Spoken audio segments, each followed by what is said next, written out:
Hello and welcome once more to Sydney Harbour for another day's racing in the 18-foot skiffs. A grey and overcast Sydney Harbour with not much wind, but it's the first heat of the New South Wales State Championship.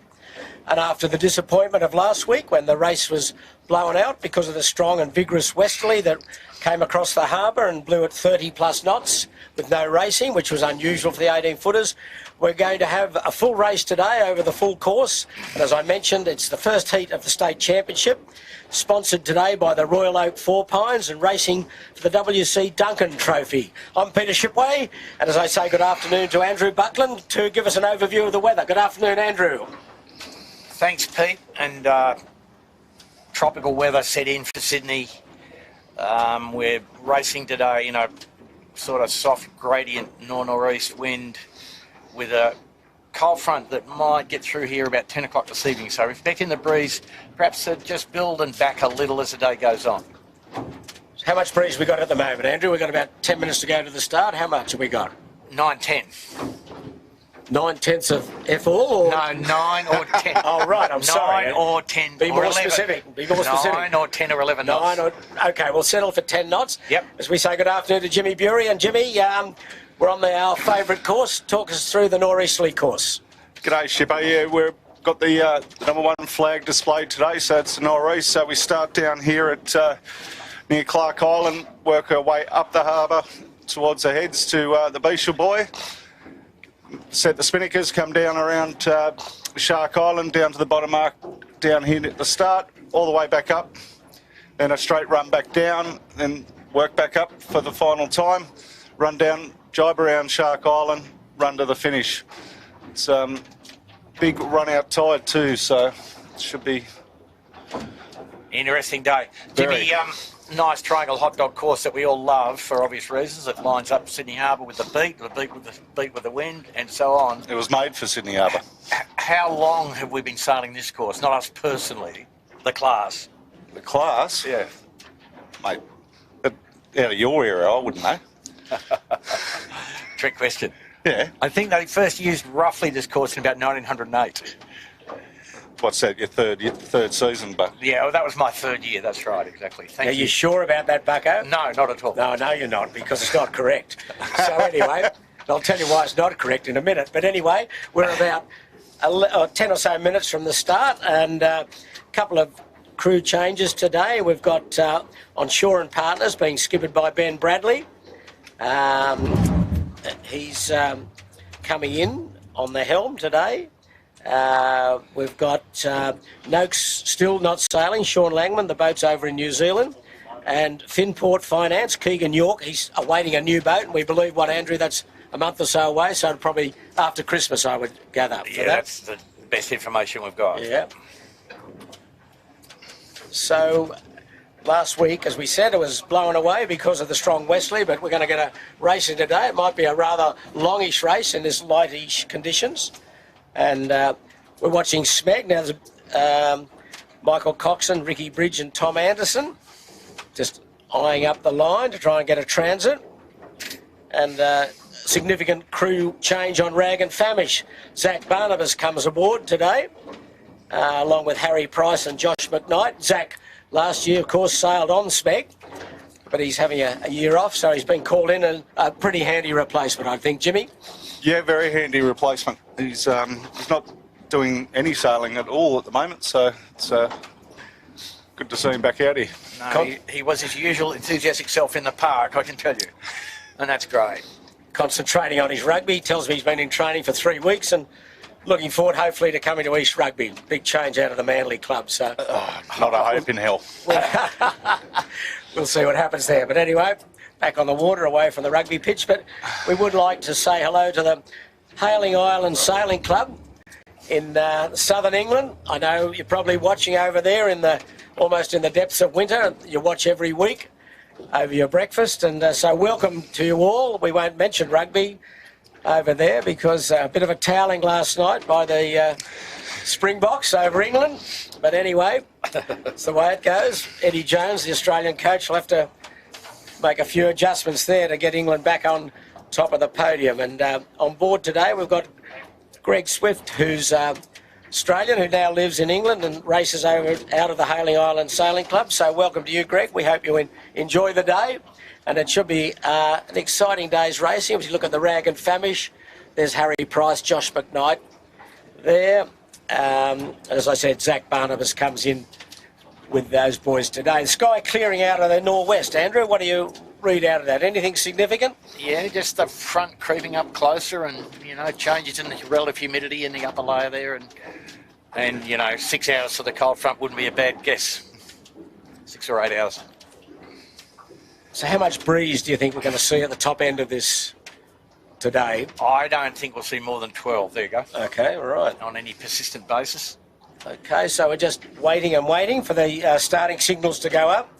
Probably a few minutes away from that, as harbour's relatively full of boats. The Dragons look as though they've got a bit of a race going on just upwind of the start line, and there's some Inglings out there as well, and a few power boats are out because it's a rather warm day. But Pete, one thing we should talk about a little bit is just the tidal aberration. The high tide earlier today was above the expert predictions, shall we call them, the expert modelling, and by a significant amount. So the water outflow a fair bit greater than we might have anticipated. Jimmy, what was the delta from the original prediction? So it was supposed to be a 1.8 high. It was 170 mil above prediction. So 1.97 versus 1.8, and that's a monstrous amount, isn't it? Yeah. But we do note that the water offshore are now heating up, and so if you go northeast of Sydney, you'll find some 23-degree water, which is a 10% increase in a week. So the flow is strong, and maybe that 170 reflects just the increase in the strength of the EAC. So we're just waiting for the start of the first heat of the New South Wales State Championship for the 18-footers on a Sydney Harbour that's got about 10 to 11 knots of north-northeasterly breeze. And we're just watching Ilve just running down. Cam Gundy, Harry Bethwaite's on board there today, along with Charlie Gundy. Yeah, the Gundy brothers and Harry, all good. Yeah. Harry keeping his eye in. So, Pete, one of the features of today is the difficulty of getting the jibe angle into the Market Shark Island correct.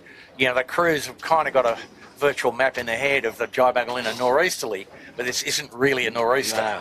So the actual location of the jibe point is considerably different, and historically it's been pretty interesting to watch. So, well, I'll concentrate on the steering. You give me the jibe angle, Bucko. Thanks, Pete. And good. don't underlay or overlay. I want it spot on. No, that's what every skipper says. Yeah, okay, well, it's up to you. Not too far off signals here. Yes, and just remembering, the race day sponsor is the Royal Oak Four Pines, long-term sponsor, and their boat today was Alex Marinelli, Matt Doyle and Darcy McCracken. There's looking towards Bradley's Head, where there'll be a lot of current racing around Bradley's Head. There's a Dragon just coming down under mainsail only, and we've got under 5 minutes, 4 minutes 50 to go. So where are we going to start, Andrew? I'm going to say just at the pin, Pete. At the pin, okay. Yep. As long as you can wriggle your way across the fleet, it's the pin is a fair way back because the breeze is in the left of nor'east, nor'east perhaps. So 4:30 to go, and sky clearing quite quickly away to the northwest. Got the drone in the air by our expert team. We'll give you some great overhead shots shortly. There's Lazarus, Marcus Ashley Jones. He's got Geronimo Harrison back with him today, and Phil Marshall. And they might be pretty good today, I'd say. Yeah, Marcus has been there or thereabouts as we hear the hooter going for 4 minutes. It was very good a couple of weeks ago until he lost a crewman overboard with a broken trapeze apparatus, but all's in order for today. All skiffs on big rigs, no doubt about that. The bigger the better today. There's the kitchen maker, Lachlan Steele, Jerome Watts and Finn Rodowitz. And 3 minutes 35 to go. What do you like upwind, Andrew? It's nothing significant in that wind, is it? It'd be under 10 knots, I would think. They'll be comfortable for 3 strings though, Pete. So it's not a big deal at all. The rig's got enough grunt that when you put the bow down a bit, they're not going to have any trouble of having to get off the end of the wing, I don't think, in any significant way. So first beat. Okay, well, there's the line. That's the pin down there with that black and white check on the yellow buoy. What I'd be worried about, Peter, would be a general recall with the ebb flow. Yes, 3 minutes to go. In all reality. Burrawang Hotel. Foreground, Simon Nern, Warren Sayre and Brandick Beinig. Warren keep getting his eye in, one of the senior managers. Yeah. Well, that's Clark Island, left of screen.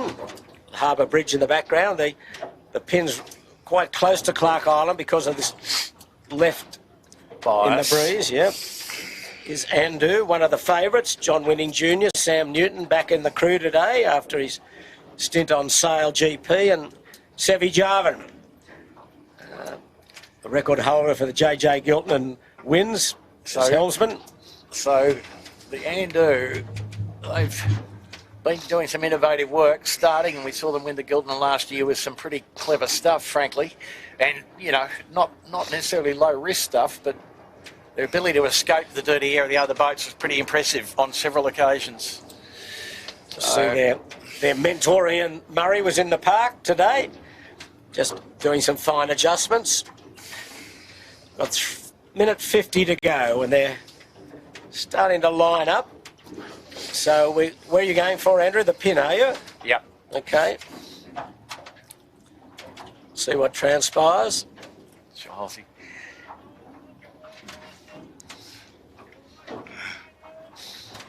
Okay, no one's right down at the pin at this stage. Yeah, but Pete, the line's also pretty short. Yes. The line's a little shorter than usual. So it's not going to take long to get down there. No.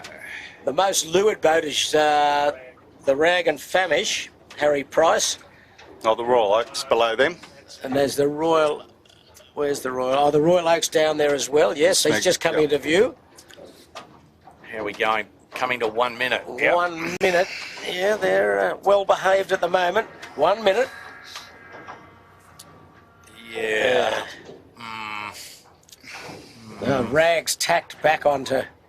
No, he's just working away and digging a nice hole down the end there. Yeah, well, he's tacked, but fleet majority up the weather end here. Oh, Noakes Youth going for a blind. They're going back across the line. Well, good luck with that one. Yeah, absolutely. Not much future in that. Can I say something about low-risk manoeuvres, Pete? Yeah, okay. 30 seconds to go. There. The pin is probably going to be won by, Shaw and Partners, perhaps. Wow. How long? 20 seconds. Lazarus well advanced in the middle. Yeah, Lazarus is going to be over, I think. I think so.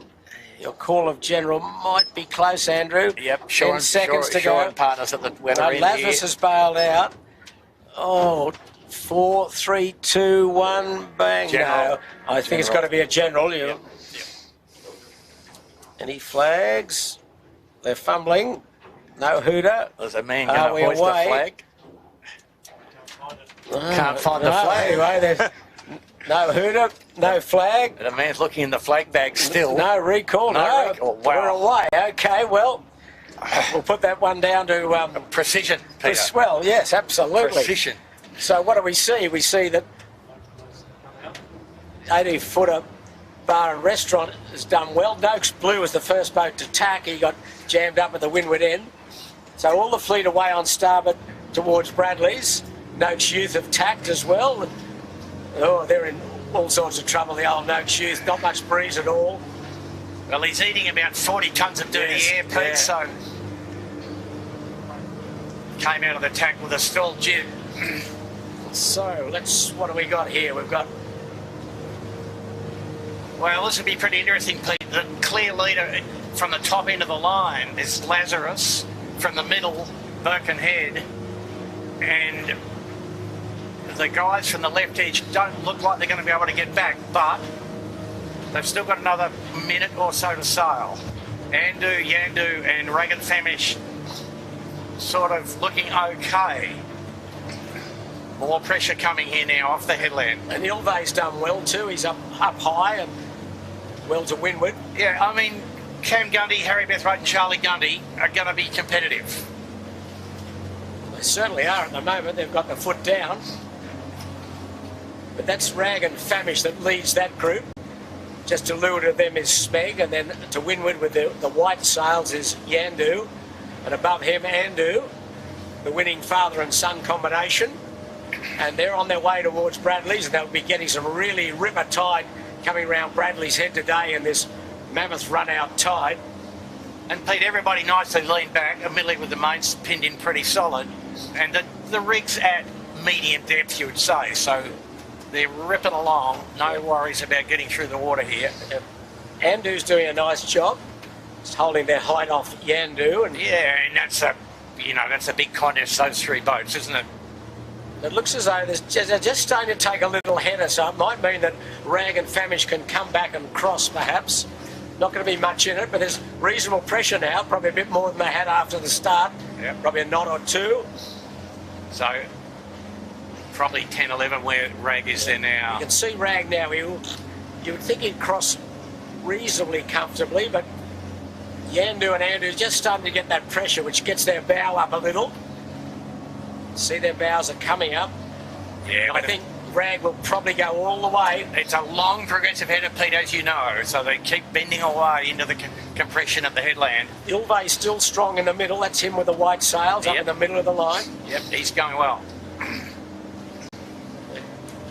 Okay, I doubt now whether the Rag will cross. That's him on left of screen. To leeward of him is Smeg, Michael Coxon. And Andu just got a little jump there over Yandu. Yeah. Just maybe change the gear or three, and no, they're just going to press forward and down, I think, Pete. yeah, I don't think Rag will cross them. Smeg's just about to tack. There goes the Smeg. She's got to take it. She'll be behind Yandu. Wow. Andu. Now the Rag will tack now. See what happens. Oh, Yandu has tacked, so that's one he doesn't have to avoid, and he'll just. So a little duck and Andu can't tack there. Well, the Rag and Famish could put the flag up there. Okay, Birkenhead's in the picture. Kirk Mitchell coming across nicely on starboard. They're sailing really well, the guys in Birkenhead. Yeah, but it's Ilve that will probably Ilve lead. leads. Yeah, There we go. good job. Started towards the committee boat and looked quick out of the start. Had some good height and good speed as the boat's now going out on port. But Ilve, a nice leader, and what have we got here? About 11, 12 knots, Andrew, right up Bradley's head? Probably, maybe right here in this little puff here, compression, maybe more than 12. Okay. There we go. It's pretty localised, though, I would suggest. Ilve just tacked. So that was a bit of a classic, wasn't it, Pete? Both ends got there simultaneously, more or less. There's a 18-footer bar and restaurant tacking right on the gas of Fisher Paykel. So there's Rag just tacked behind Andu. So there's Andu going towards Shark Island. He's halfway between the Bradley's Head and Shark Island. Behind him is the Rag coming out to converge with Ilve, who will be across.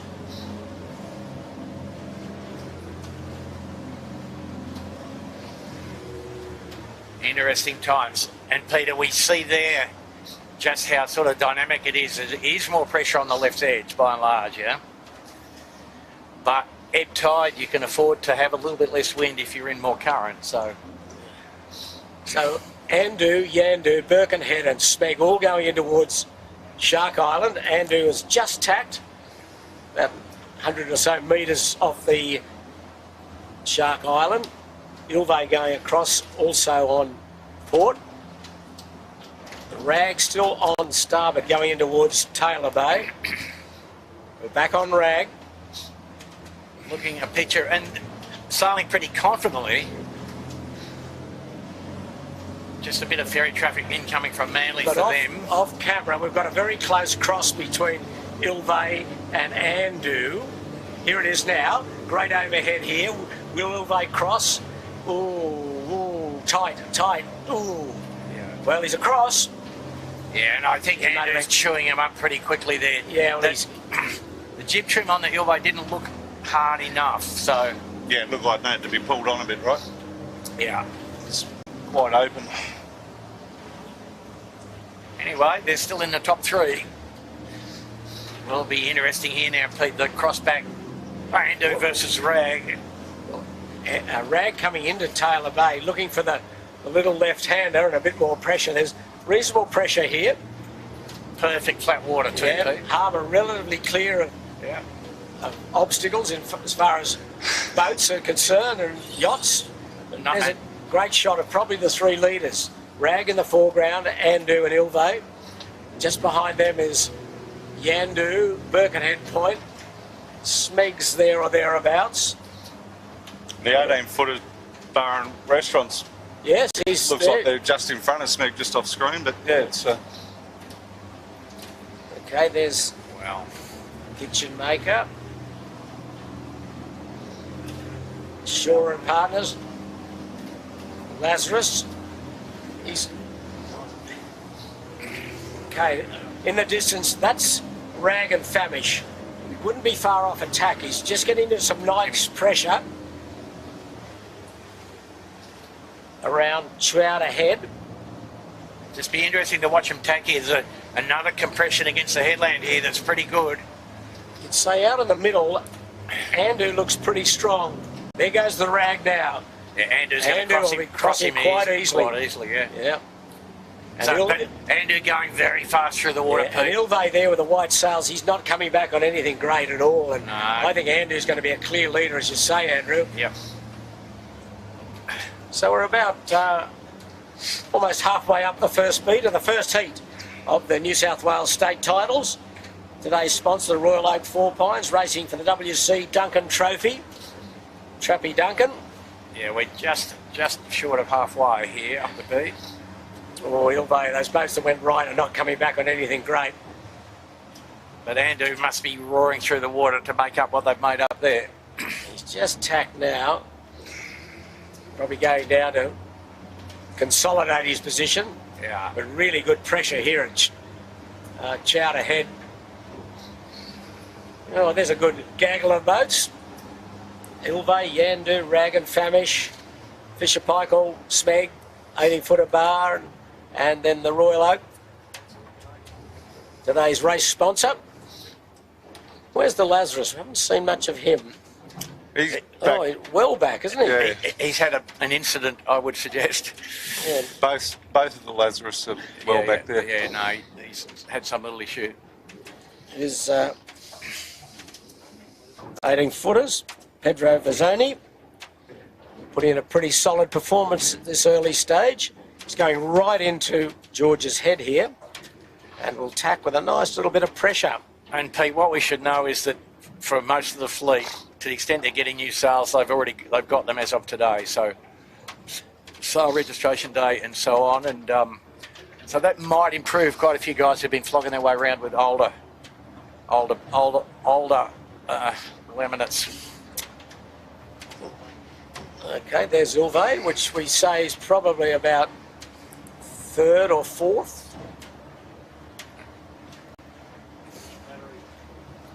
The Gundy brothers, Cam, Charlie with Harry Bethwaite. Great tack on the Smeg. Wow. Sorry, viewers. Birkenhead. Or Birkenhead, Little. taking the stern of Ilve.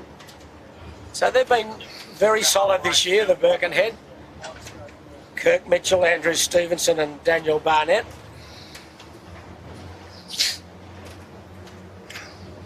So what are we seeing? We're seeing Andu extend, aren't we, really? I think. Yeah, he's going to lead by quite a way. And Rag and Famish has lost by going out in the middle there, Pete. So They were in that. There's a section just out there, Bucko. There's no air. There's Not enough It's like wind, lifted completely off. So, It's- and Pete, you see here where there's no compression in the big wide gap between Watto Bay and Chowder Head. You know, there's 3 knots less wind here, so got to be very careful. Well, Yandu has gone right into Steel Point at Nielsen Park. He's way over there. Yeah, I think that might be a death trap. Yeah, it might be hard coming out of there. Yep. But there's Smeg and the 18-footers. Birkenhead, and then in the distance, just in front of the 18-footer ferry is the Andu, who is, wow, a clear leader. Yeah, and Ilvay's now clear second. He's gone right into Clifton Gardens, Chowder Bay, the Ilvay. He's got him wriggle himself back into this a little. So Reagan Famish looks a little slow when it's downrange. So put that one in the notebook. Just a bit of a gear change issue. Yeah, don't know. Not like they don't know what they're doing. Here we go. Now, bit of a problem here for everybody. Some big powerboat wash. So what's the breeze, Andrew? It's down a bit again here, isn't it? There's down probably, to about... there's probably bits that are 8, yeah? Yes. Quite soft. So you see here Ilvay in a bit of dirty air and a bit of powerboat wash, having not enough grunt. Not enough gas there at the moment. Yeah. Just coming out into it. Powerboats have really disturbed this, but boats to leeward him are coming round his bow, which you wouldn't like that. He'll get into this stream at the moment, try and get some height, but definitely the breeze has left up here. And Yandu, that went right into Steel Point, he's absolutely been hammered. He's gone from a top couple of 2 or 3 to his 1, 2, 3, 4, 5, 6, 7, 8. He's about 10th at the moment, Yandu, so he's got a lot of work to get back into this race. And he's coming back on a real bad one too. These guys will be going down a dead soft rig tension. Well, there's Ilvay's just starting to get this pressure lift at the moment. Here we go. Just have a look at his tube, or not? It's light here, Andrew, too. Yeah, so, I mean, Pete, it's a strange kind of structure, the breeze, to understand. Looks like it's turning left a bit overall as well. So Ilvay might still lead. Well, he's got an absolute... And he's fully powered up now. Rosler of a left-hander up off, going towards the Western Channel pile. Yeah. He's on the lay line, Pete, at the moment for the windward mark. So if John Winning Jr. looks over his shoulder, he won't like what he's seeing up there, but I think his speed is good enough to keep him in the hunt, that's for sure. Andu is going right into sort of between the Eastern Channel pile and Bottle and Glass on the harbour. Yeah. There's Bottle and Glass as you're looking back. The Ilvay boys still working on their trim. Need to deepen up the headstay if they can. Well, they've got some mega height, but anyway, we'll concentrate on the 18-footer bar and restaurant. They're right in the hunt. Yeah.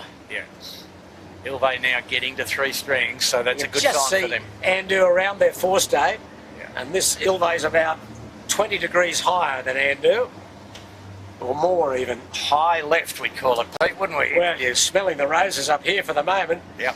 You'd think he's probably going to take a bit of a header getting back shortly, because the rest of the fleet are down. Andu's just tacking back in the background there, Pete.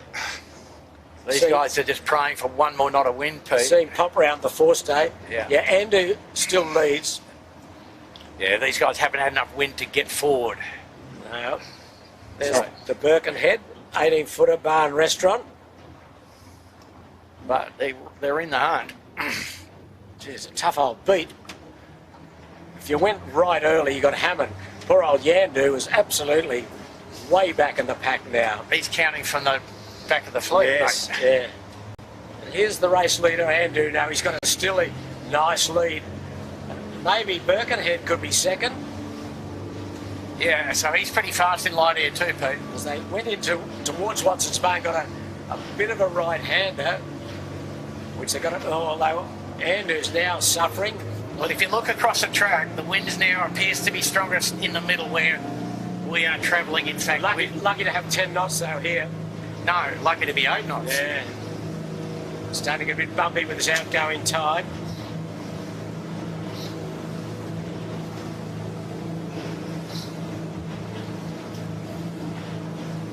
Looking up towards middle head, and there's a little bit of left-hand pressure up there, but anyway, Birkenhead's just tacked. There goes the 18-footer. These boys are right in it. So you can see there Andu on screen now, only just barely 2 strings. They're coming into more pressure here, I think. Yeah, pressure in the middle of the river. So they're about I don't know, 80 metres, 100 metres downwind of the weather mark here, the Beashel boy.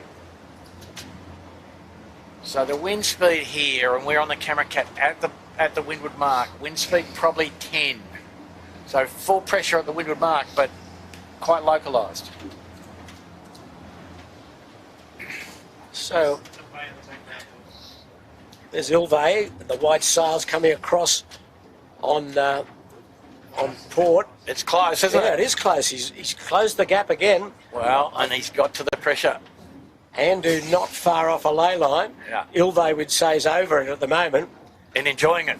Absolutely, just crack the sheets a little. Put the bow down and let it rip. Yeah. So this is only the first beat. Still a Wow. long way to go in this race, but very tricky first windward leg.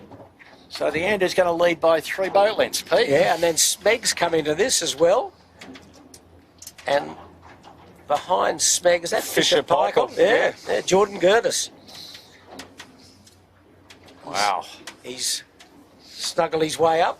Okay, so Andu leads by just a little from Ilve. Okay, Andu round. A nice tricky run, Pete. Which way? Whew. Whoosh. Whooshka. That's up to you, mate. I'll just do the steering. Yeah, right. Okay, fair enough. Okay, Ilve round, second. I think you'll see him go to bottle and glass, more or less, and jibe, but Oh, Ilve's got a little bit of a twist. It'll come out. Smeg looking for pressure at the mark. pretty good set on the Ilve for the glued-together crew. But still, the Gundy boys... Not a bad glued together crew, that Bucko, No, is it? that's fair call. So Michael Coxon, good job in third. He was buried early. Wiggled his way out of trouble. Wiggled his way out, hasn't he? Pretty good stuff. Jordan Gertis around in fourth in Fisher Paykel. Jacob Broom and Josh Feldman with him today and the crew. Next round is the Birkenhead Point Marina. And they have been good in light air. The Drummoyne boys. Yeah. Ah, the Drummoyne boys, dirty air. Yeah. The dirty Reds in dirty air. Yeah, well, geez, the Rag got lost up there as well towards the end. Yeah, he looks a bit underdone. 18-foot bar and restaurant. Oh, it's a soft old run looking, going in towards bottle and glass as you predicted, Andrew, but it's soft. Oh, Rag and Famish just tacky at the mark. Yeah, no, they're too scared of the lift-off in Chowder Bay, and rightly so. Oh, Rag getting a couple of bad waves, getting pretty bouncy. So he's next around in about 1, 2, 3, 4, 5, 6, 7th, about 8th position. Yeah. Then the kitchen maker, a little bit of an overlay there. He's around right on his hammer. Just breezes left here at the top. You look at Royal Oak in the background of that shot where Rag knocked into the mark. Look at the lift these. Yeah, they're on. Rag's done the right thing. Yes, here, I think so. This will be interesting. Yeah, yeah. And they've done it pretty neatly too. But the breeze, Andrew, way in the distance, got a real heading puff down towards bottle and glass, but they're concentrating now on the boats going round. Royal Oak is next. Fair few spectator boats at the mark here, and There's Noakes Blue, Nathan McNamara, Pete McLeod and Andrew Hay. so Royal Oak. Oh, the Royal Oak. this is a big roll of the dice here. Noakes Blue saved them there by Roll. Yeah, by rough. Well, Yandu's still not round. Here And- comes Noakes Youth. Next will be Yandu. And if you And look then at I think Lazarus. see in the background there, Well, the Rag and Famish jibed at the mark. and he's in good pressure. Is in good pressure. So he's got to get across and back into the fleet. That's going to be the hard part. Yep. But Pete, these guys on this edge, the boats that have gone to the Nielsen Park side, appear to have only about 8 or 9 knots of wind. So there's the Western Channel pile, and that's Rag and Famish. You can just see coming into view, right on Bradley's Head, Nielsen Park. They're the race leaders of Andu, Ilve, and Smeg. They haven't jibed as yet. They're not far off a jibe. They got headed, but there's a big split between Rag and Famish and the race leaders. It's going to be tough going back for Rag and Famish, you'd think. Okay, they're the race leaders. But he might go into a header as he comes a bit, Pete, so... Right in the Nielsen Park shore, Andu leads in this group. And a bit of localised easterly flow and bubble and glass, eh?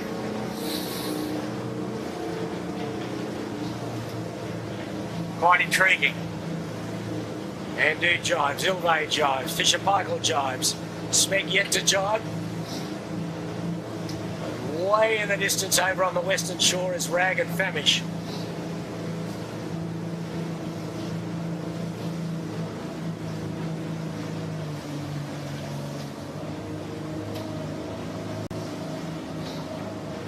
It's pretty light looking downwind. Boy. Let's just get square to them, Pete, and we'll be able to tell you maybe what the answer is.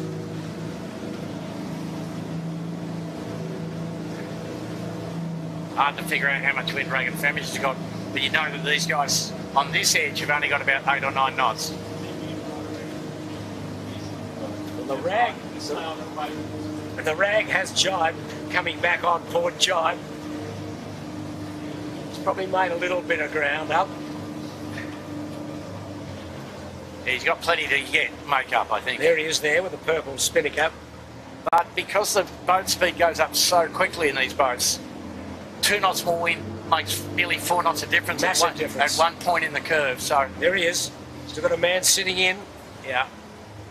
I think he's made up some ground, but not enough to hurt the leaders. No. But he had to have a shot, and the breeze was very high lift when he was at the mark. So. Well, yeah, you're right. You have to try something. Yeah. But they all know that they're quite difficult to get down a shark now. What we're seeing here is Smeg getting close to second place here. He's run jibed a lot later than the Ilvay and Fisher Paykel, and he may have starboard tack rights on Ilvay when they come back. Ilvay might give you a crossing, but it's pretty close. Meanwhile, Andu keeps on keeping on and has still got a very good lead. Now, it really didn't pay much for the Rag and Famish with their purple chute there. He's still a long way behind their leading pack. Yeah. Okay, Andrew, it's up to you. When do we jibe? Well, the jibe angle in this wind strength is 90, Pete, so you'd say that Andu has to go sail for probably another 90 seconds or something. Yeah, about a minute, you'd think. Minute, 90 seconds. But it's dead set 90 degrees. Okay, well, that's Ilvay and Smeg fighting it out for third spot. And it feels like good wind in the middle here, Jimmy. A bit bit more than it was on the edge. Smeg's getting the bow down with a white spinnaker there, making it a bit more difficult for Ilvay to cross. I think Ilvay's far enough advanced that he will get across. Yeah, good job you get through there. He'll cross, and they're good skiff boys. They won't muck it up, I don't think. So you'll see the fleet all just lined up on port, in line astern, I think, here. So Andu coming up to 1 minute. He's coming into the jibe now. The Andu. Happy with that, Andrew? He's early. He's early, okay. I think. You think? It's a bit hard from sitting where we are. But you only get one go at this. Yeah, but from on the boat it's easier than from on the camera cat, Pete, in my defence, okay? We want accuracy. Oh, that looks... it might be... I know, he looks comfortable. Yeah. Just depends what is going on with the wind at the jibe mark itself, really. Yeah, so we've got a patchy...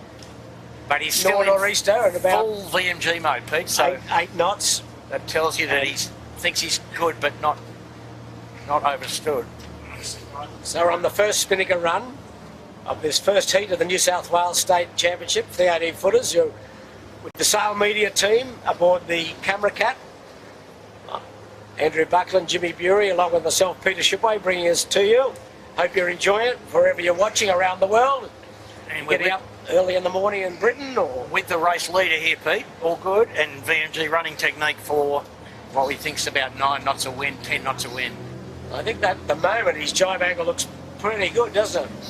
Well, Pete, talk to me about what could happen in Rose Bay, mate. A lot, yeah.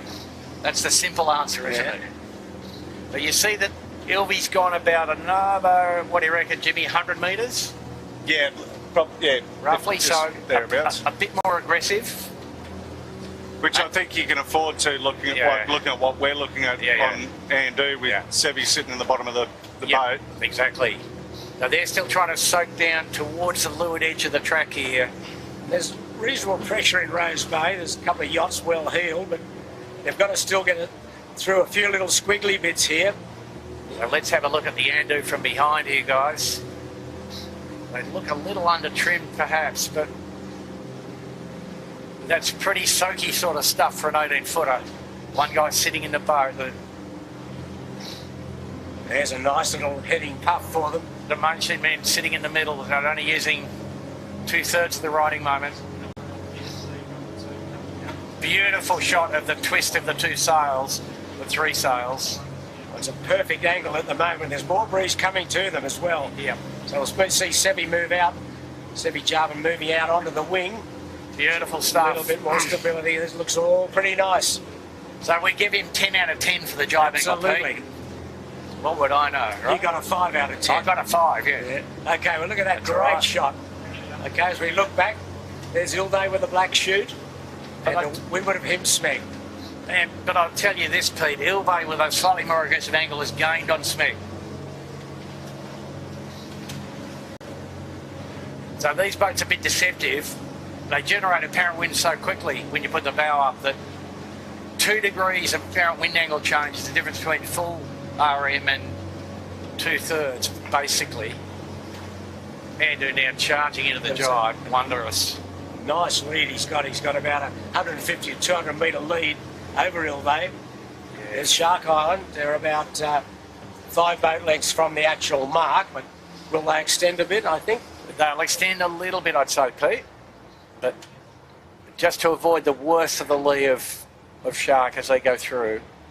There's So that. he's gone back to VMG mode and, So a pretty good lay line, wasn't it?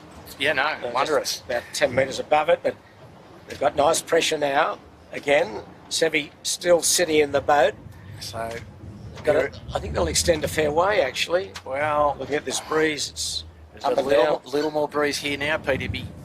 I'd be recommending There a he- jibe. yeah, there he we go. goes, Okay. yep. So Okay, next will be Ilday. that's a pretty conservative amount of extension. Conservative in the sense that he's gone further than perhaps he absolutely had to do. Okay, but here's Ilday, second place, charging down. Roaring in. So well done, you boys. They went the furthest before they jibed, and they got that pretty right. And in their Christmas stocking this year, they were hoping for a new big spinnaker. They don't have one yet. Right, okay, well, The Christmas stocking.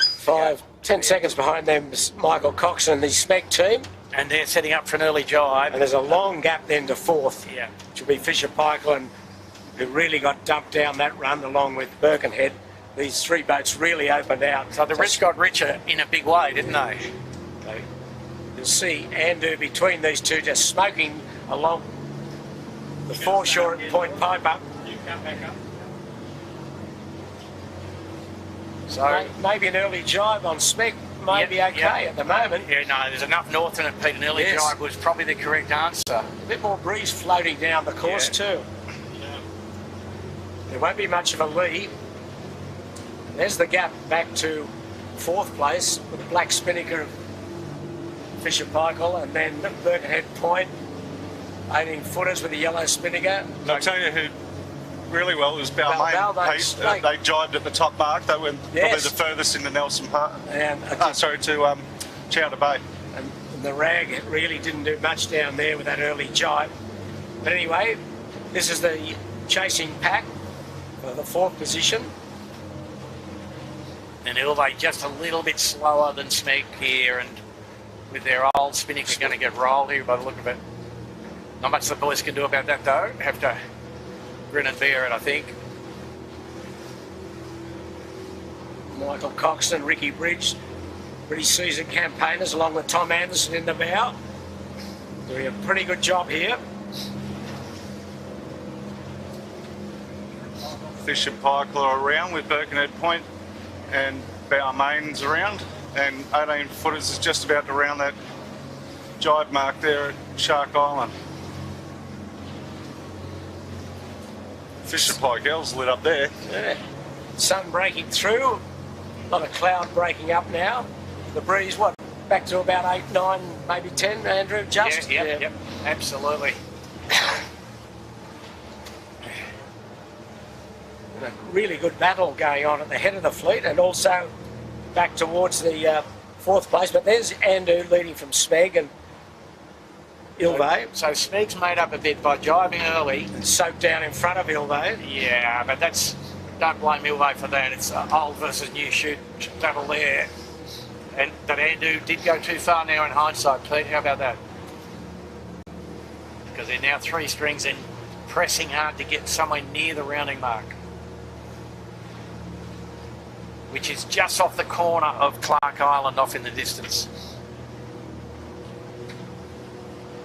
Yeah.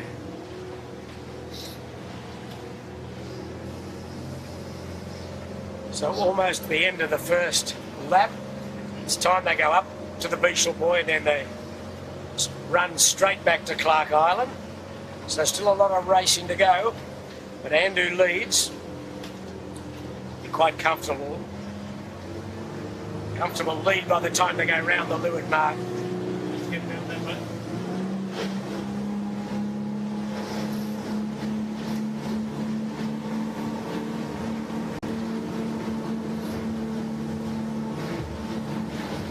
Anyway, Andu pressing in and nice radius on the bottom mark after all of that. Untidy a bit untidy in the drop zone.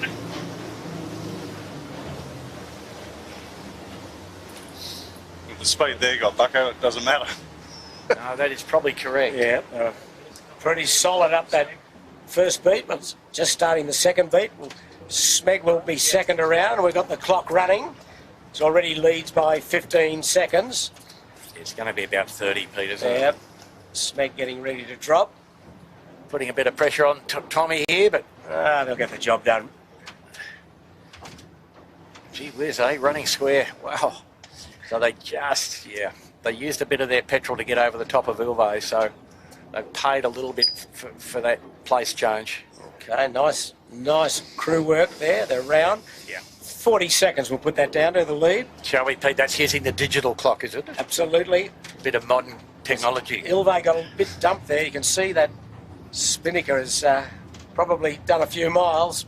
And it got a little tear on it from the top spreader as well. Yeah. So Ilve not judging it quite right. And you see, Pete, some pretty exact work from Smeg, just the smallest amount of not quite.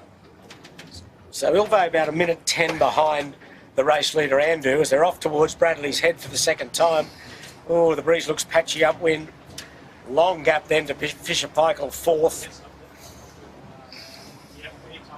There's the overhead shot of Fisher Paykel. And that Balmain Slake have done a good job, Jimmy, as you mentioned, with the orange chute.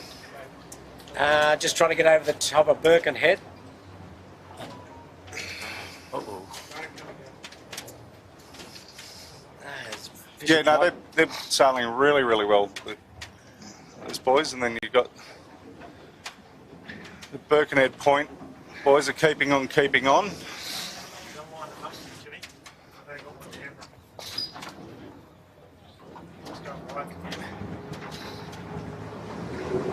So the 3 leaders are around and on starboard tack, all heading into Bradley's, and there'd be some really good tidal flow around there, Andrew, won't there?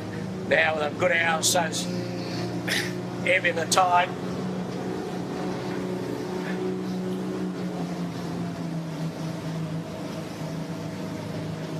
Breeze quite soft down here at the leeward mark. Yeah.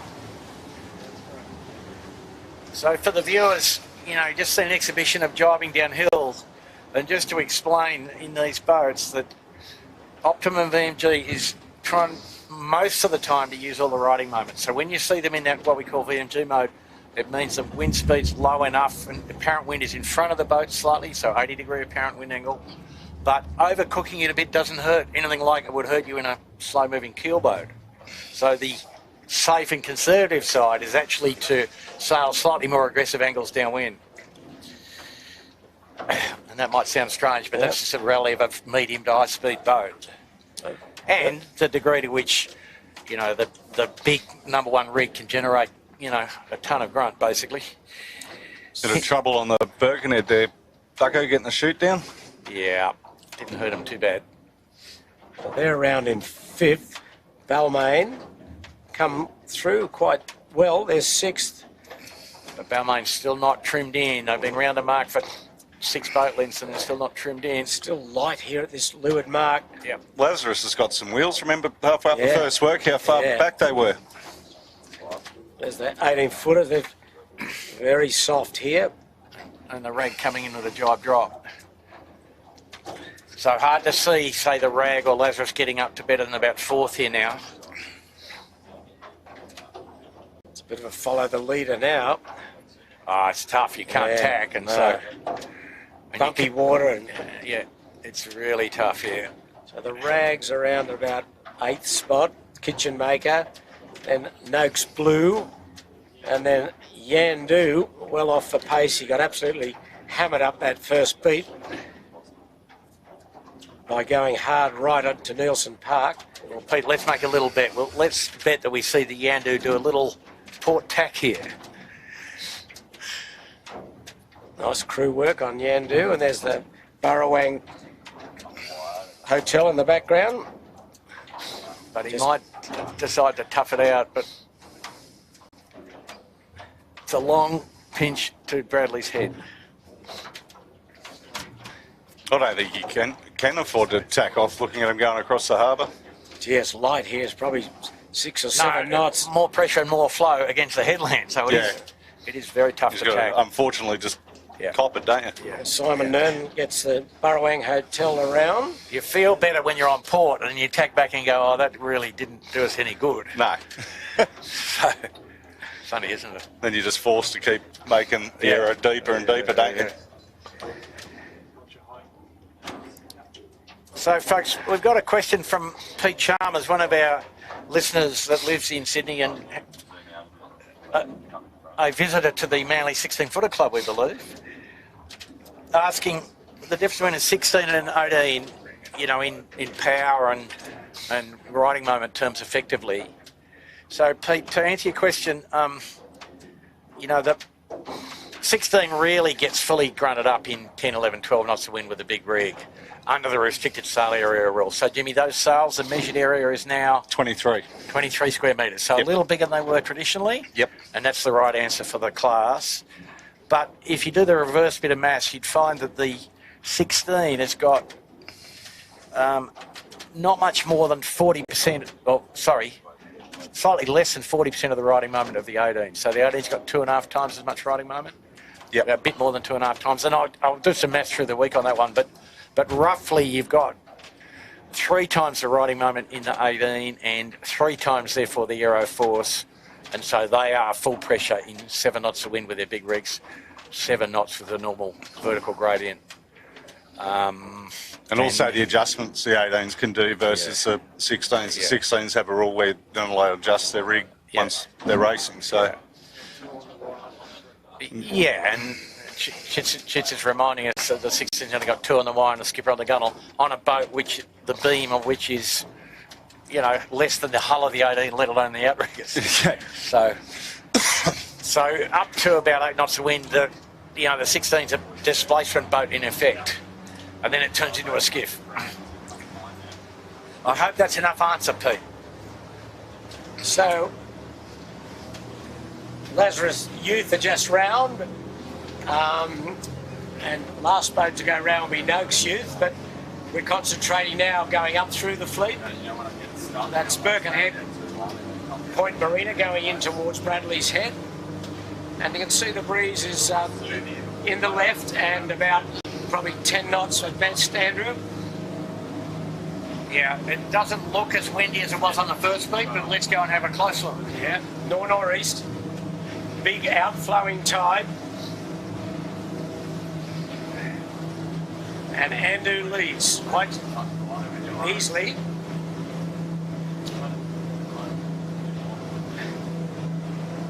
And you can see on screen the boat's easily fully pranced at the headland versus searching for pressure until they're halfway across the harbour and into the flow and into the compression, the ebb flow of the tide and the compression of the wind against the headland. So, and big left coming with pressure, Peter, looking up the track now. So I think you've got to protect the left, don't you? Yes. Yeah. Saw that last time. The left certainly paid. You can reframe now, right on, so you can bring it around if you're not flat, and get your shot. It's quite good breeze here up off Bradley's. We're just off the fairway buoy at Bradley's Head.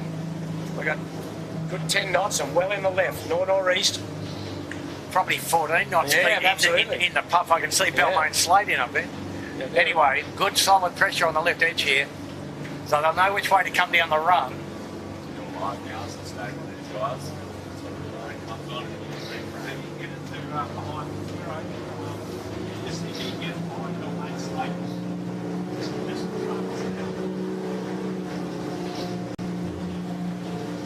A bit of a dragon fleet in the midst of the 18s here, and you know it's windy when the dragon crews are sitting on the windward rail.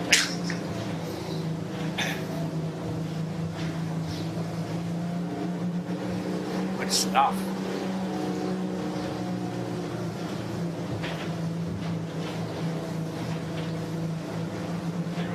The 18-footer bar and restaurant. Cam Walker and Paddy Bannon, along with skipper Pedro Mazzoni. So this is built a bit earlier than we thought, and breeze north-northeast, and above 12 now.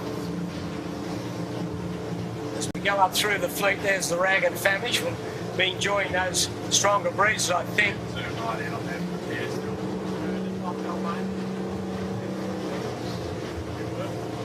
It's Birkenhead on starboard, and there's the Rag again on port tack.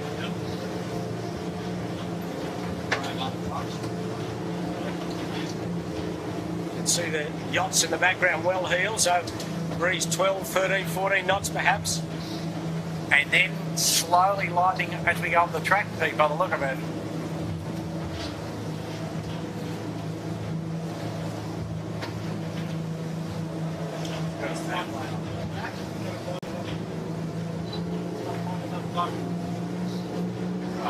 Not yet, no. Zoom out of it.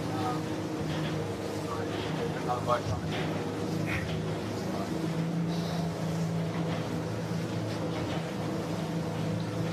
We're going to try and stay on one boat, maybe. Like 30 seconds back.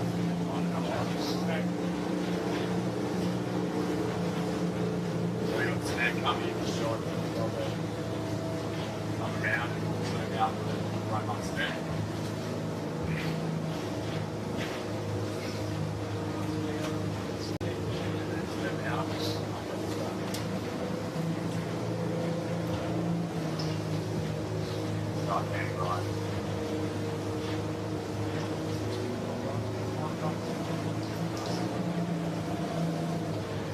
There's Smeg, he's in second place. Michael And Coxon. in behind them, Shippo, third.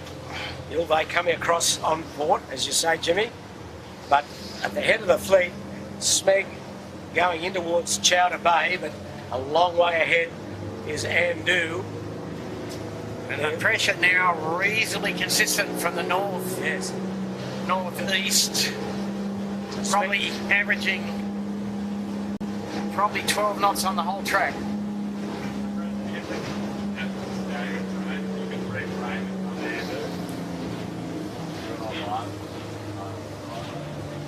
That's the Birkenhead.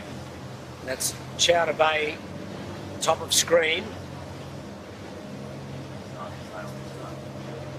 Way in the distance, there's Andu. Coming in towards George's Head, looking for the left-hander, and it'll be a terrific pressure now and a nice left-hander to go back. He'll really get some tide help, get him upwind here.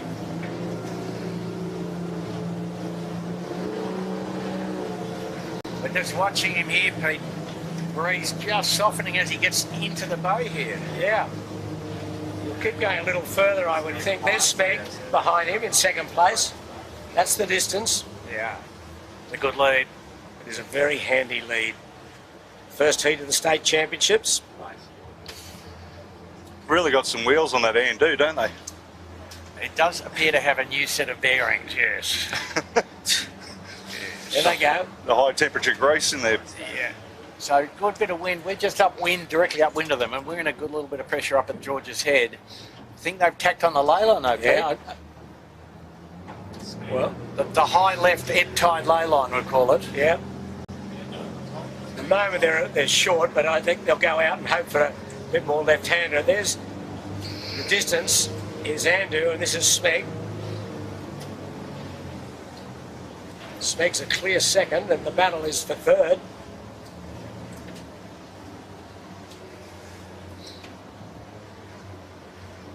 Yeah, the breeze probably 12 knots, perhaps maybe 13 in the spikes.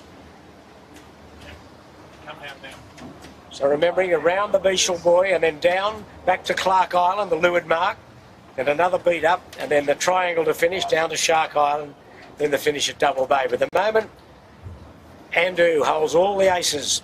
Way over there. Yeah. And nicely pressed, nice 3 strings. And off the screen, we've seen Ilve roll the dice. He's gone hard right into Nielsen Park. So that's a gutsy move by Cam Gundy. They were a solid third at the leeward mark. Oh, we'll see. Yeah, But we'll Peter, see. it looks as if the north-northeast flow is kind of a similar. The two flows have joined themselves together and turned into a north-northeaster. And it's good pressure up here. We're at the Western Channel Pile, just to women of Andu, and really, really good pressure. Best of the day at the moment.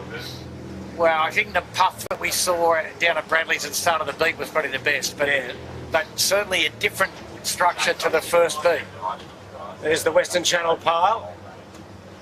He's just got the bow starting to go up, and the tide will be really pushing him upwind. And his body language says, oh, I think I can lay.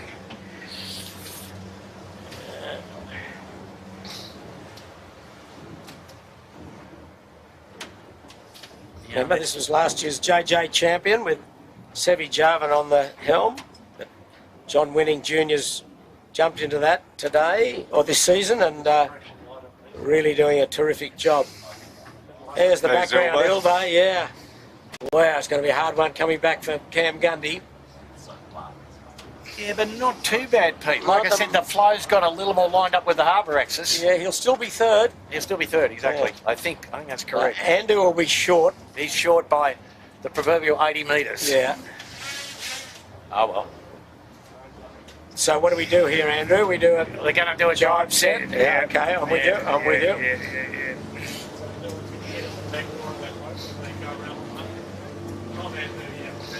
Good pressure coming down too. Solid 13 knots here. North-northeast. Sydney Harbour starting to clear of boats, so a nice runway downwind. It's quite cloudy over there. Sid's looking back I towards tell you Sydney what, at the Pete, moment. he's not 80 metres off it. No, he's not far off it at all. He's Says on the it. mark. Body language suggests they're pinching for it. Yeah, Sure. they've gone into the You can always pinch in with high time and with slow. you. He's We'll going be to get right. there, I think. Yeah, Just exactly. holding it up. Shoot the donkey. That was a beautiful lay line. Shoot the donkey. Look at that. Yeah. Oh, there you go. He tacked too late. Oh, not really. boat length. Yeah. No, that's Peter, don't Very well be the Monday morning quarterback, mate. here we go. Yeah. Around he goes. And hard to come from down speed. He's just going to do a conventional set. Oh, and he knows where Smeg is on the starboard ley line. So the reciprocal course with Smeg here. Okay, just to bear away. Yeah. But I reckon he'll get on the other jibe pretty promptly. Remember, he had 35 seconds at the leeward mark on Smeg. Smeg's done well up the beat. And already he's got 20 seconds. Yep. Yeah. Ilve a clear third. Gee, the fleet's spread out, hasn't it? Yeah, these guys have just stepped it out. Yeah. Stepped out. The rich got very rich down that first run. And also they would have got across that pressure a lot earlier too. Yeah. There's Smeg. About to tack. Yeah. He's a lazy ley line. Oh, well. So Ilve's done okay, Pete. Yeah. So You I've know. got Smeg about a minute astern of Andu. So Andu put about 25 seconds on him up that beat. Conventional hoist. Yeah, well, there you go. What would we know, Peter? Yeah, well, both boats running in towards bottle and glass. Or maybe they're just happy they'll do one jibe all the way to Bradley's. They'll be Breeze is quite almost pointing at the spot a mark, would they, when they jibe? Yeah, but Jimmy, they get slightly lifted as they go east here. You go into the header if you jibe first. There's Smeg, as you'll see Birkenhead just tacking on the right of screen there. He's about 5th as Ilve holds their 3rd spot.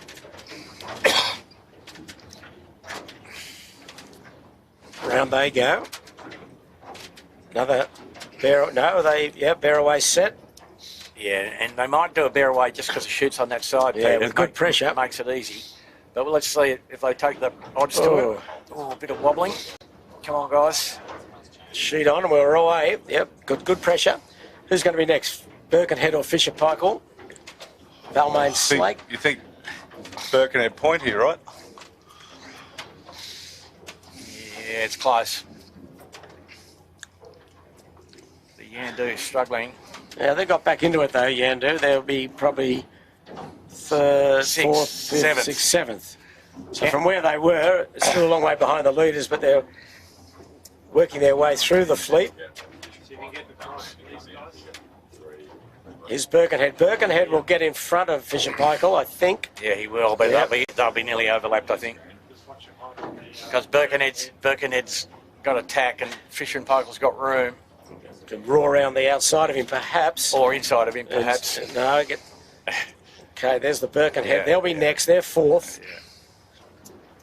Kurt Mitchell, Andrew Stevenson, Daniel Barnett. They're 4th. So good job for them. Jordan Gertis, Jacob Broom and Josh Feldman in Fisher Paykel. They're 5th. Balmain Slake will just head Yandu at the mark. So a good recovery from Yandu. Just across them. Yeah. So Pete, and for the viewers just looking downwind, Ilve jibed well early off Smeg. Ilve having a shot at the western shore on starboard jibe. Okay, Balmain around. Next will be Yandu. And then after Yandu will be the Rag and Famish. So, Hello. Yandu. He's listening to the live stream. Jibe set on the Yandu. Yeah, and Pete, if that works, that'll get him up to in front of Birkenhead. Yes. Because they are quite quick downhill.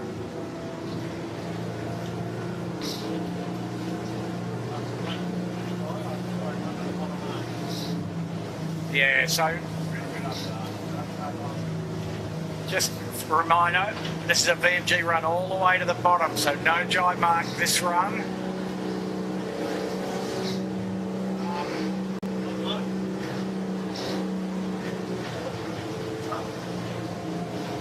The Burrawang Hotel still going upwind as Balmain Slate with Henry Larkins, Miles Davey and Flip Toomey go downwind with Yandu in the background.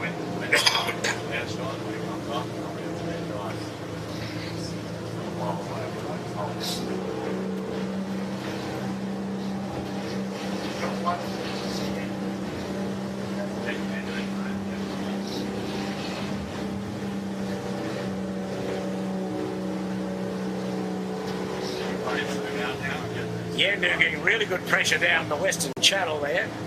These two boats here haven't jibed as yet. Fisher Paykel and Birkenhead, they were 4th and 5th at the windward mark. Yeah, I mean, Peter, it does look to me as if the western shore will pay on the run. Definitely less wind here than there is on the other edge. Yeah, these boats just jibing now and they haven't got much pressure. We'll see. They're bow up. But the good bits of the pressure are down where Ilve is now. So we'll see though.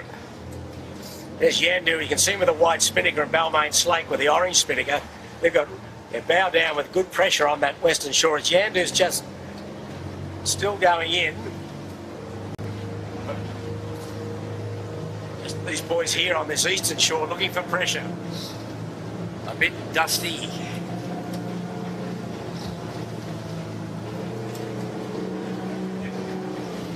Birkenhead, that's the steel point, top of screen. So they're right in on pinned on that Nielsen Park shore.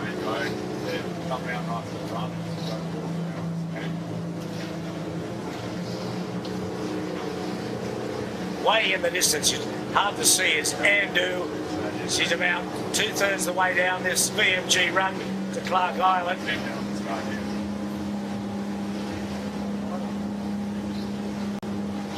Holds a commanding lead over Smeg.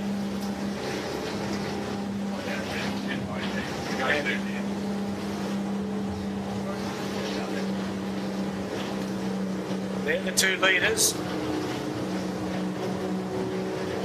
There's a lot of distance between those two. Might look like it on screen, but it certainly is in real time. Not quite laying down to the leeward mark.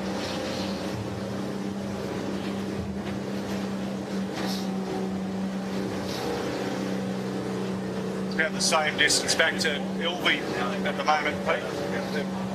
Over in Taylor's. The best benchmark we've got here, Jimmy, is Yandu versus the guys that were, 25 seconds in front of him. Oh, yeah. Because they're pretty quick downhill, and we'll see. I mean, Ilvey's quite slow downhill, so... Yeah, well, as you said, that we had a good look at that spinning it when they went around. Yeah. It looked pretty tight.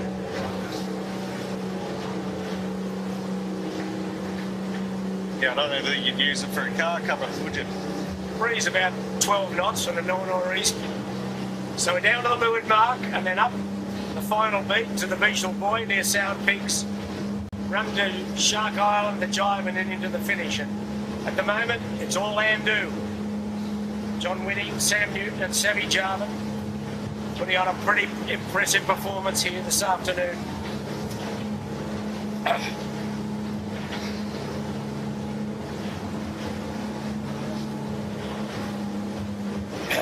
It's the Bradley's Head Fairway Boy just in the foreground. And a bit of rain over the city, Pete. Or behind the city, perhaps. Yeah. So that might be part of the little pressure build. Andu getting lifted down there, so that wouldn't be far off a jibe, you'd think.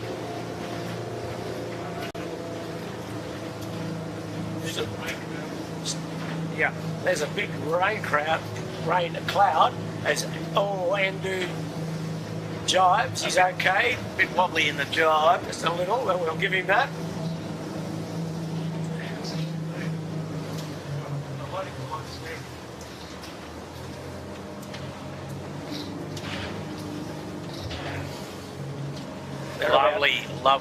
Lovely.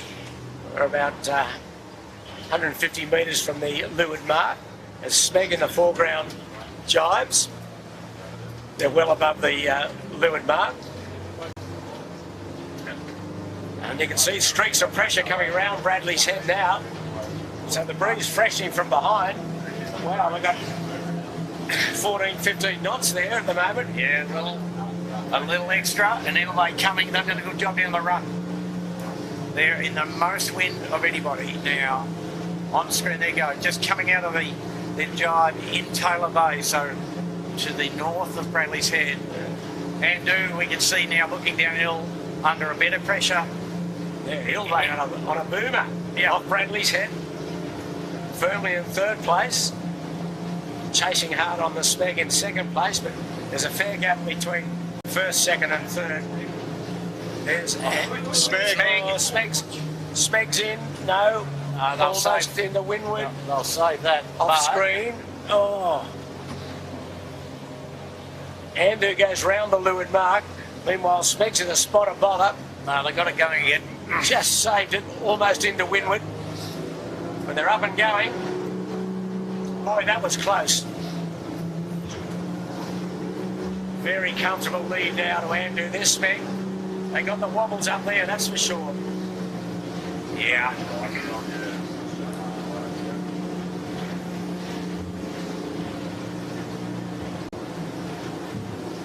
Not sure what happened there, but it looked like Cocker lost his footing or something. Not much margin for error in these. No, with this breeze up. Hello to our friends in New Zealand. I know you're watching over there. Young Johnny Montgomery. Hope you're enjoying the coverage. There's Smeg jibes to come into a final approach. Wow, Wow. As Andrew's well on their way upwind towards Bradley's Head. The lead well over a minute here. Here comes Smeg. Conservative drop here, which is what is needed. Pressure's up. See Ilve in the background in a moment. In third. So the Ilve's done a good job of fighting off the peloton. Yeah, they've got one jibing in. There's Smeg around, but Ilve's around. Oh, enough wind that the dial-up's not... Smeg's there. Ilve will be next around. Not a given. There's a nice streak of breeze that came down there. It's settled down back to Ilve about in the 12 or 14. So, Pete, maybe just a bit of convection out the back there, and the rain squall suppressing it a bit now, but anyway. Okay, Ilve just got to keep their cool here. They've got plenty up their sleeve. But I think it's Yandu that's making some big inroads to try and get up to fourth. It's probably the best he can do, I think, at this stage. But okay, there's Ilve. Yes, I'd say that was a fairly successful run from the Ilve with that superannuated spinnaker they've got. It's old enough to vote. Yep. Pass the hat around, folks. We'll buy them a new one. Good show at the bottom there. Fisher Paykel and Birkenhead vying for fourth spot. Fisher Paykel not far off a jibe, but he's got a long way out, so he's got to be hard to gauge this lay line. Here he goes. There's Fisher Paykel. That's probably pretty good, Pete, I'd say. Yeah.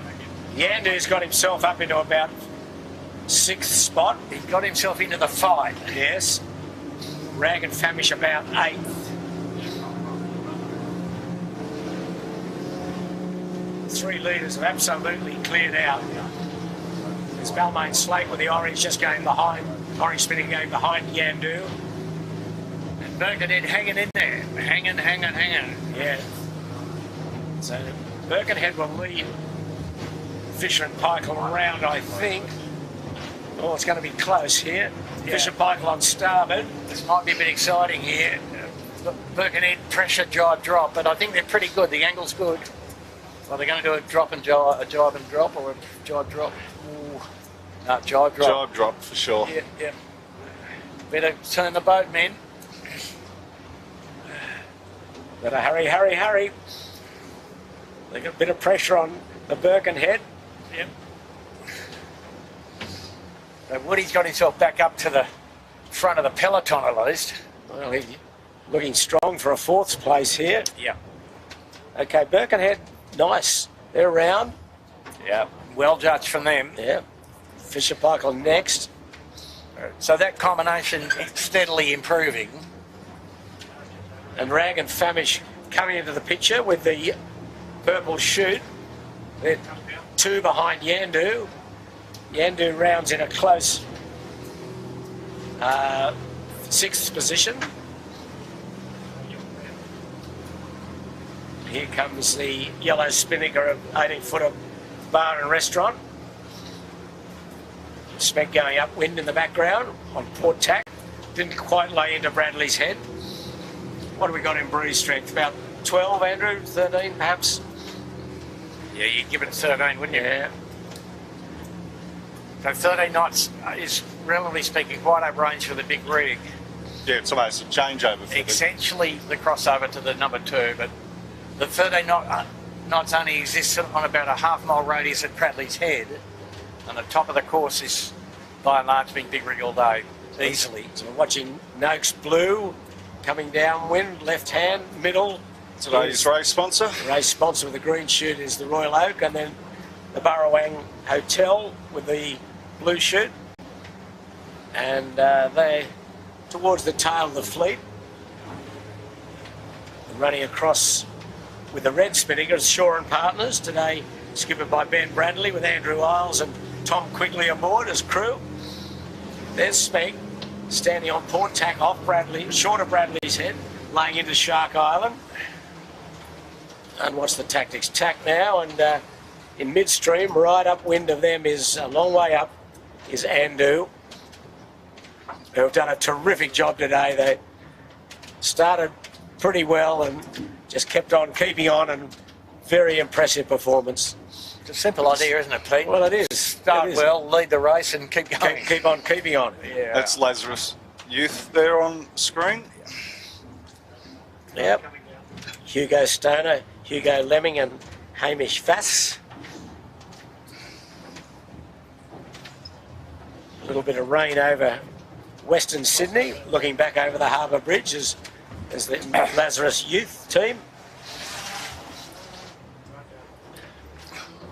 Just off Bradley's Head. They're about 3 or 4 minutes from the leeward turning mark.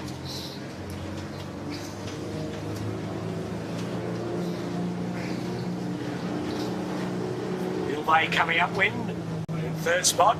Birkenhead Point just tacky in the background. 4th. There's Yandu in 6th spot, but he'll be throwing down the challenge to get up to 4th at the moment. Oh, there's a capsize off screen. Marcus on the Ashley Lazarus. Jones in the Lazarus with Phil Marshall and Geronimo Harrison. That must have been downwind, was it, though? I think so. Yeah. Yeah, they must have. We didn't see them go around the leeward mark, so they must have perished going downwind.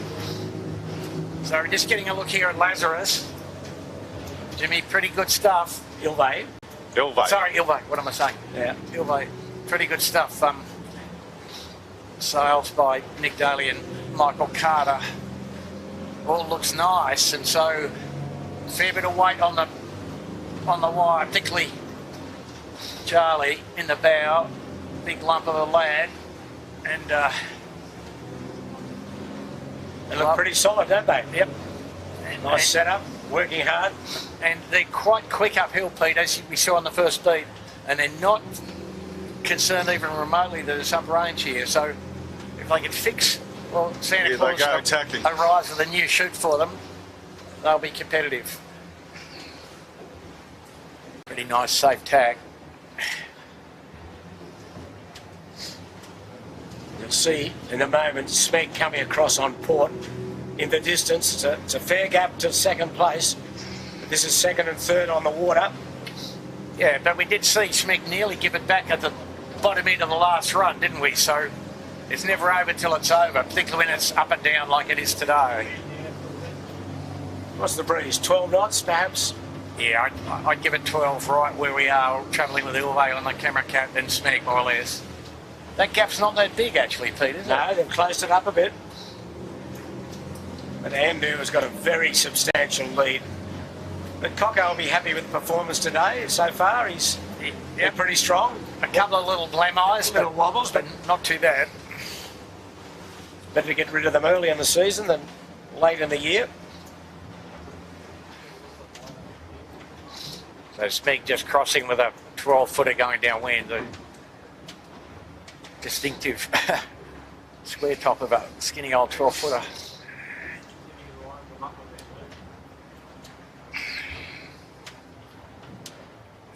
And just a little sprinkle of rain on the windscreen. Yeah. And that's the lead there. Good minute plus. Minute 30, Pete. Yeah. Win at 45. Standing out in the middle of the harbour. It's a very strong run out tide at the moment. Breeze in the left, north-northeast. And because of the little rain squall, all the powerboats are going home, so the water is bumpy.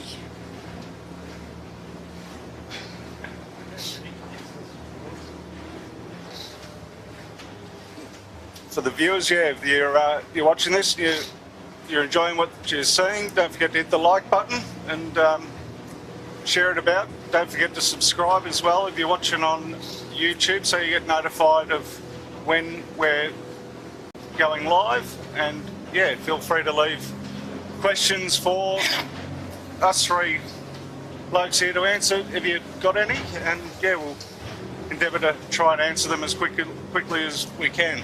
Us three genii. Yeah. Yeah. Plural of genius. Do you know that, Bucko? Not really. Well, it is. Believe me. Okay. There's 3 good sailors here. Tom Anderson, Ricky Bridge and Michael Coxon. Doing a pretty good job in 2nd place on the Smeg. And the punters' favourites, Pete. And ferry coming for a good look. Just on the starboard side here, you see Tommy Anderson there just making a little adjustment. A little bit less pressure on the right edge. Comfortable. Michael Coxon, the Adam Scott lookalike. You follow the golf bugger? Ever seen Adam Scott play? Why wouldn't you use a bigger bat, Pete? I'm not sure. Little ball, little bat, not going for me, mate. Cocko looks like Adam Scott. He does. Wishes he had his money, probably. He probably does. Yeah. Probably does, yeah. You know, I do follow it a bit. It's intriguing, isn't it? You wouldn't mind getting the money in that live program, would you? Just riding a few waves here, the old Smeg. He's going with them and then, he's going to run into some bouncy stuff in a minute. 1, 2, 3, up, down, up, down. They're almost on steel points, so we're getting some terrific tide around here, racing out of Rose Bay. Pressure's down again here. It's lucky to be 10 knots. Well, it's 10, Pete, but maybe more they puff coming to them. They actually look faster upwind now than Andu. To me, They're just coming into more pressure. They're going right into steel point. Yeah. 3, 2, 1. no, they're still playing with the little powerboat wash. Yeah, there's going to get a nice little bit of pressure rolling down Nielsen Park. Into the spectator fleet. I'm not sure that's the right answer, but anyway.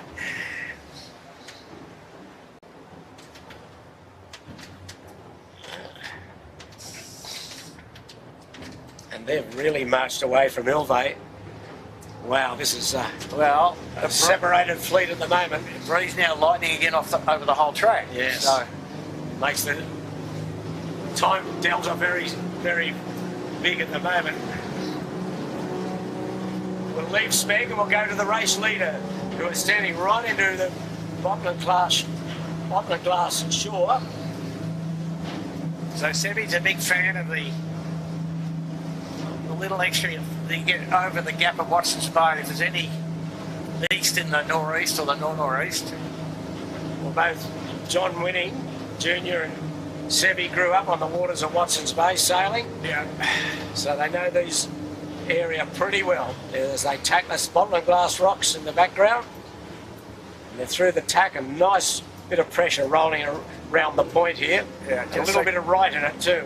At the low point of the eastern cliffs lining the right end, the eastern edge of the harbour, and They've tacked on a very nice one. the addition of a bit more fetch, so less land friction in the breeze that they've got now. Gee, this is going to be a very big lead, especially with this breeze easing a bit. The rich got really rich here, Well, didn't they really picked it up here. They were a really nice high right. And then it looks like a bit of a transition zone back in the middle, Pete. But anyway, they've solved the puzzle. They've joined the dots together today pretty well. Very well, not pretty well, very well. Exceptionally good performance. I think they'll be more than happy with this team of Winning, Jarvin and Newton.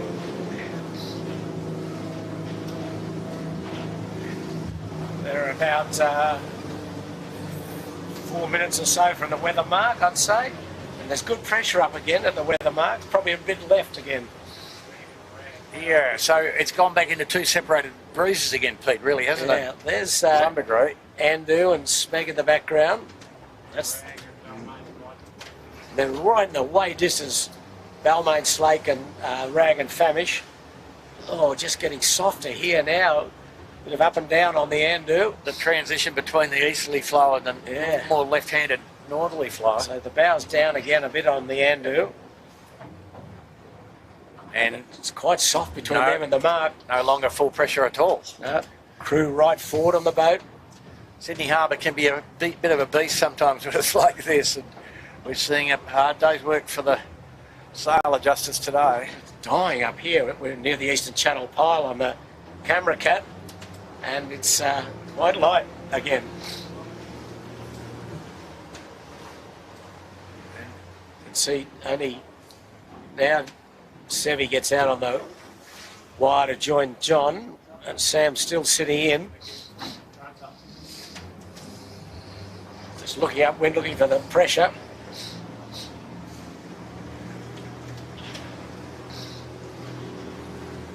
Yeah, breeze where they are down at below 7 knots.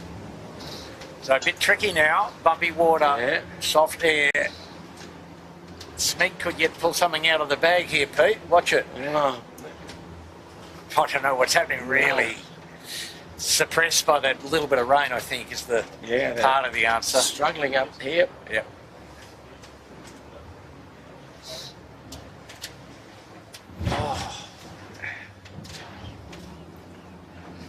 Weather mark is still a fair way away. Yeah, 4 minutes might have been a bit optimistic, Peter. Well, then, Probably nearly double that, in fact, 6 or 7. More pressure coming to them yeah, now. there's more pressure at the weather mark, but they're a long way from it. Yeah, I've crossed the zone of the least, but Now they're getting to rumble it again. Yeah. Just have to get through that transition, as you said, Andrew. And it's first heat of the state championship for the 18-footers. Brought to you by the Sale Media team. Hope you're enjoying the coverage from wherever you're watching throughout the world. And a very, very impressive performance by the Andu team, who are approaching the weather mark for the last time.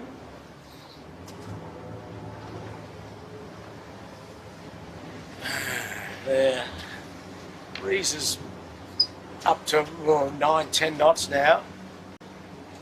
In the background, Smeg is tacked on a long lay line, but Andu not far off tacking. And the run to Shark Island, and then the Jaibaroo, and then to the finish in Double Bay, Clark Island area.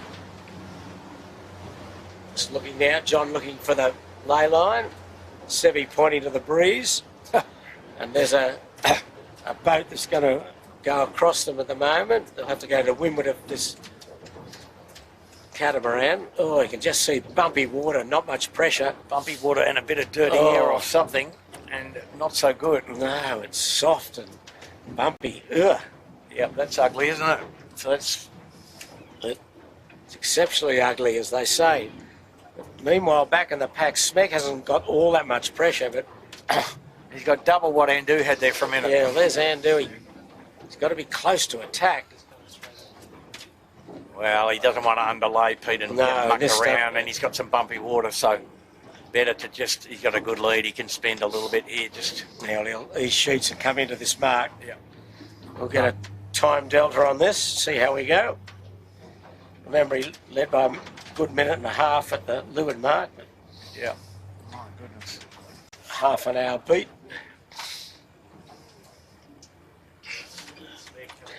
But have a look at this, Pete, like, breeze is okay in the middle of the creek again. Yeah, Smeg's still almost, no, not quite, no. Yeah, but- starting to wobble. But Smeg's had more pressure since he tacked, you know, than Andu has, for the whole time, more or less. Interesting. Yeah, still difficult. A tricky day, as you said, Andrew. But- Yeah, no, indeed. Okay, Andu now about 10 seconds from the weather mark the last time. Okay, 3, 2, 1, and they're around. Clocks are running. And poor old Smeg, he's now wobbling in the middle of the harbour. He hasn't got much pressure. Look at Andu. Just trying to get that spinnaker full. There it goes. Yeah. Well, Pete, look down and to the left, you'll see the guys on the eastern shore. Oh, gee, it's ugly, isn't it? It is ugly. Still maybe a bit of racing left here. How do we get down the run, mate? Yep. Ask me an easy question. So we... Ask you an easy question. Yeah. It's never an easy answer comes out of you. Stop Okay. it. So Andu just going in towards Watson's Bay. Just looking for a bit of pressure coming out of the Watson's Bay. They're just getting it now. Smeg's not going to lay the weather mark at the moment. He's in very soft pressure, and the clock's been running 50 seconds already. This is a 3-minute win, Pete. Well, 3-minute lead, I think. I don't know whether it's a win yet. Not very far off it. No, I'd like to be in Andu's position. I could nearly win from here, Andrew. Yep. Smeg, he's just waddling upwind, underlaying the mark. 2 crews sitting in. Tom Anderson, the only one out on the wire. Ricky Bridge and Cocko in the middle of the boat. Minute 20's gone already. Oh, he's just tacking, flopping really at the mark. Well, Oh, can't even get the mainsail no, across. the breeze is caved in. It's absolutely caved in. Yeah. Ilvay's still rumbling up in third. He's a clear third. Smeg's, look at that, just painted ship upon a painted ocean. Trying to get the battens across. Trying to take back to the norwesterly. Trying to get the mainsail set. Join the dots up there. Oh, there's a big hole there. Yeah, just a lift off that we tend to get when the water is warmed up, as it is today. That's 2 minutes gone now. Yeah. We're on Andu. Oh, the fickle finger of fate has got hold of the There's Smeg. boat's done some funny things here. Birkenhead points right in on Watson's Bay. Well, another little localised rain score, Pete, so it's causing havoc here, isn't it? Andu's on its way. He's almost in towards Bottom and Glass. Smeg's now just getting rolling. It's 2.5 minutes now, so he's another 15 seconds from the mark. Call it 3, mate. That'll do, won't it? Well, it's not, yeah, it will be probably close to 3. 2 minutes 40 gone now. Yeah, well, it's almost 3 minute lead. But in distance, it's not that far. In time, it's a great He's around distance. now. Okay, he's around. So 3 minutes. So where's the breeze? Look at Andu. It's just deadly. There's the Balmain Slate. Andy's going to his favourite spot, Bottom Glass Rocks, because he knows there's a little bit of wind there. Oh, look at that spinnaker now. Oof. Yeah, but he's in 100 more metres. He's in the easterly stream, which Well, is back behind, Smeg's round with pressure. lifted off. And he's rumbling down. There he is. There's Coco. Well, it might re-exert itself, mightn't it? The Adam Scott of 18-footer racing. There we go. He's coming down. Minus the money, Peter. Yes. Though. Minus the money. Oh, I tell you what, I wouldn't mind being Greg Norman's agent, I don't think, actually, either. Just quietly. Well, Smeg's doing 3 times the speed of Andu. There's Smeg. Yeah. Game on here. Nervous looks on Andu. Well, they got to find a new... Andu's just started rumbling here now, They Pete. just joined the dot. They Yeah, joined well, the dot out A of big gain to Smeg, Nielsen Park. but he's just got the win now here, Herman. And it might be that will go back down across the whole track, Pete. Yes. So it might be a pretty big gain to Smeg. There's good breeze coming out of Watson's Bay again, which Smeg's staying in. So it may be that, you know, the sea breeze is exerting itself to some degree here, post that little rain squall that suppressed everything. First of all, inflated it and then suppressed it. Well, there's Smeg with a white chute just going above that yacht. And there's Andu in the distance, top left of screen, running down the Nielsen Park shore. There he is. And they would be looking behind, wouldn't they, Chits? They still hold a good lead, but it's been certainly narrowed up. Got the pressure, just looking for that puff that's always along this Nielsen Park shore here. And he knows where the rocks are. Oops. Yep. He's just trying to hunt a bit of pressure to jibe in. Smeg's now bow up, so the lead is still significant. Yeah. There he goes. Tell you who knows where the rocks are. Here is Jeremy Sharp. Oh, there's a few blokes that know where this reef is. Oh, now Smeg has stopped. He's hit the brick wall. So that transition zone hasn't been eviscerated yet. Quite strange. Just looking at the weather mark, Ilvay's round and Yandu is around in 4th spot, challenging hard for 3rd. Pete, I think they could, in fact, jibe early, Ilvay, and come out well. And if we look at what Andu's on now, they're now back in north-northeast flow. Down, halfway down the road. The boys that got clobbered up there with the Birkenhead Point that went right into Watson's Bay absolutely stopped. Fisher Pike will be... Oh no, Balmain Slake's around behind Yandu, looking back in the fleet. So we've got Andu's first, Smeg second, Ilvay third, Yandu fourth, Balmain Slake next, then Fisher Pike, then the 18-footer bar and restaurant. And plenty of wind down the middle of the creek, so no need to go to the east, in fact. So where's the Ilvay?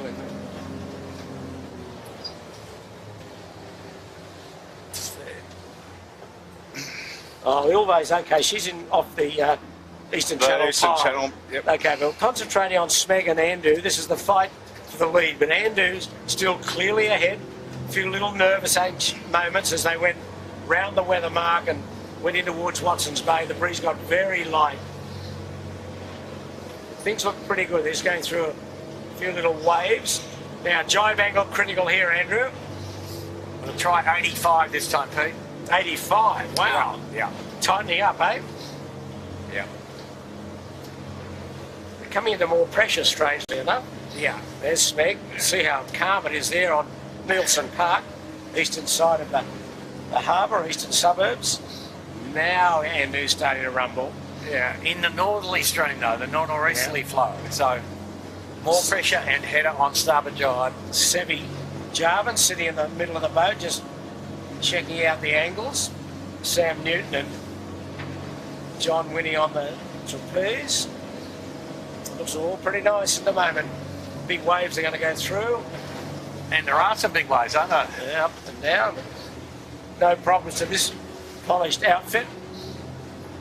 Here they go. Oh, there they go. What do you think, Andrew? Happy? No, it's good. It's good. Okay, mainsail flicks through. Nice, really good pressure behind them. Look at this. Yeah. This is going to really make some inroads for them now.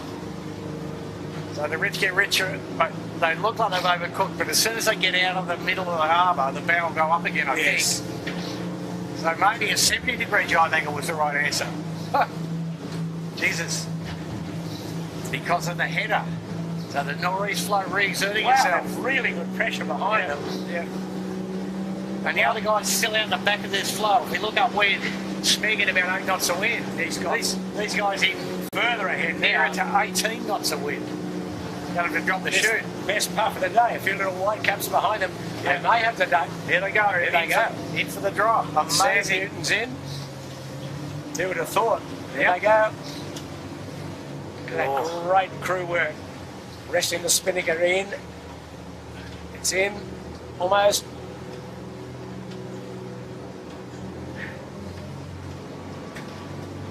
So tricky stuff, but and plenty of wind actually here. You can't get the chute down. Oh, little halyard jam, is there? Oh, he's tugging at something, Sam. You've got a problem. Oh, dear. Well, they got a problem because Shark Island's fast approaching. They're okay. Got enough of it down and... Oh, there's still... There he goes. Johnson still... It's 3 now. Wow. Sammy just finished swearing at the spinnaker. And they got... Look at this breeze here. What have we got? 15, 16, 17 knots. Yep. All of a sudden, just like that, Pete. Spinnaker's still not in the boat. Sam's just hanging on to it. As they streak around the side of the island.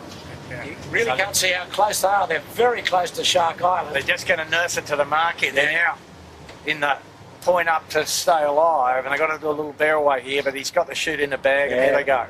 They didn't panic. Plenty of wind. Plenty of wind. I mean, good crew can recover from that as they did. Now Smeg's got the same problem coming behind. Yeah, so the breeze has doubled and rotated. Yes.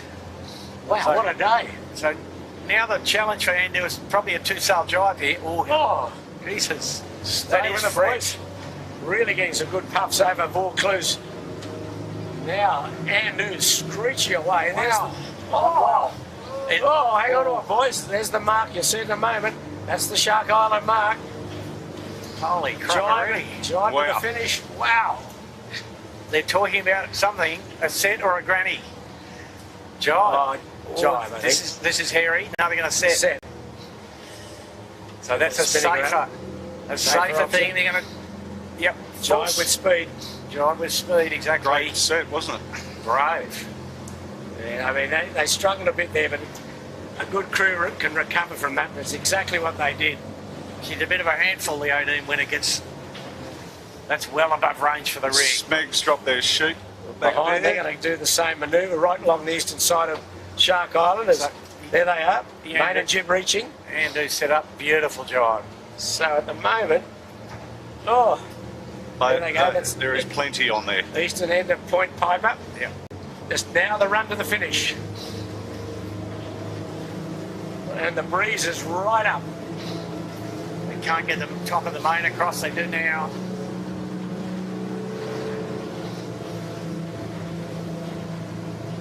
Very, very polished performance from Andu, standing an early authority on this season as the boat to beat.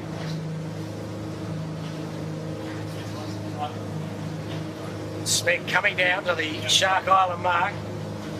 They've got a boomer too.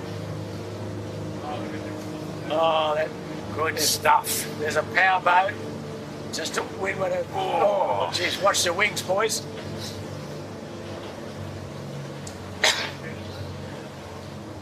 Now, what great shots we got here. Tom Anderson goes in. Ricky Bridges in. There they go, Spinnaker up. Cocko still on the wire. Windward side hoist. Well done, looks boys. good. Well done. Spinnaker, come around. One more tug. One more. Just there it is. Heat her up a bit, Pete. Away you go. All good. Now, was So that? that's a bit of a textbook, isn't it, mate?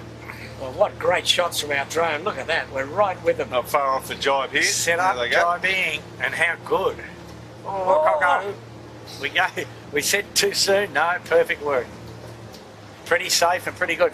And so let's talk to the viewers here again. The leader here, we're with Andrew a bit further down the track. He's run out of puff again. He's run out of wind again. There he is, Mick, waddling along. Yeah. What was all the fuss about before? Meanwhile, the Smeg somewhere back chasing them hard, but it's a huge differential to make up. But Sydney Harbour at its worst best. he's doing about They're 10 coming to hot their here, 1. Pete. They are coming hot. Look at Andu. So- He's parked again. So Smeg's got the advantage of a second guess. He's going to hit the brick wall, surely. No, but he can heat up Well, where's he going to heat up to? somewhere. Okay, hang on to a Somewhere Smeg. where it's not Andu's Somewhere spot. where Andrew Oh. isn't. Yeah. Now he's hit the brick wall, Smeg. A little bit, Oh, a little bit. Look but he can get out of that, I think, at Pete. Andu. He's just Andu's drifting along. just starting to move again now, Pete. Yeah. So he's got about how far to the finish? 300 metres. Just 300 metres. He's in Yeah. he's in the graveyard. And But now Smeg's stopped. Smeg's going again now, sort of. Yeah, sort of. He's quicker than Andu. They just got to get the bow up as far as he can to get past the hole that Andu's in. And that's just a lift off over the land with a bit of local heat, I think, Pete. Look, Andu's still just wobbling along. Yep. He's got to try and go bow up. So that's. The If you only look at the way. left-hand screen, at top right that's Andu. Smeg coming at him 4 to 1 or 5 to 1. He's flying along there, Cocko. Yeah, he's just got to keep poking her up, boys. But he's right up the exhaust pipe of Andu. I don't know where he's going to poke it up to. There's Well- nowhere to go. He's got to go soft here, Smeg. Yeah, he's starting to collapse now. He's got to go upwind with the chute, Pete. Yeah. Never ideal, but No, it's okay though. If he keeps shaving along, Andu, sorry, is just starting to get a wriggle on. and he's got through the hole. There, now, he's so. about 200 metres from home, and there's breeze coming down to him. So he's going to be okay, I think, Andu. There he goes, just starting to get going, but Smeg's throwing the challenge down to him, but not. Yeah. 3 minutes Not of the enough top distance. mark, and Yeah. it's Smeg could have sailed a bit more aggressively there, I think. In fact, Oh, I don't know about that. Anyway, I'll ask Cocko what he thinks. Okay, now Andu, now Smeg's struggling. Yeah. 2 men sitting in. There's Tom Anderson out the bow. Now here's Andu, 2 on the strings. Semi sitting in. yeah, and the breeze will build as they get near the line here. So There it is, 100 metres from home. let's just say, barring accidents, Peter, Andrew should win. I would think. Here's a bit further accident. The breeze lifting off again. No, he's fine. He's fine. Smeg's closed it right up, but Andu's going to be comfortable in the end. Bit nervous. nervous. Relatively speaking, comfortable. You're Yeah. right. Still, There's a lot of tricks. she ain't a standard nor'easter today by any stretch, is it, Pete? lot of snakes and ladders there today. Yeah. Okay, Andu now about 40 metres from the finishing line to take the first heat of the state championship and win the WC Duncan Trophy, Trappy Duncan Trophy. For today's race sponsor, Royal Oak 4 Pines, is Andu. Coming across the line now. 3, 2, 1. Go. Well done. Very good effort. Under a bit of pressure, but always in control, you'd have to say. And here comes the Smeg. They're going to be, what was it, 3 minutes to the weather mark? Yeah. They're going to be 30 seconds maybe.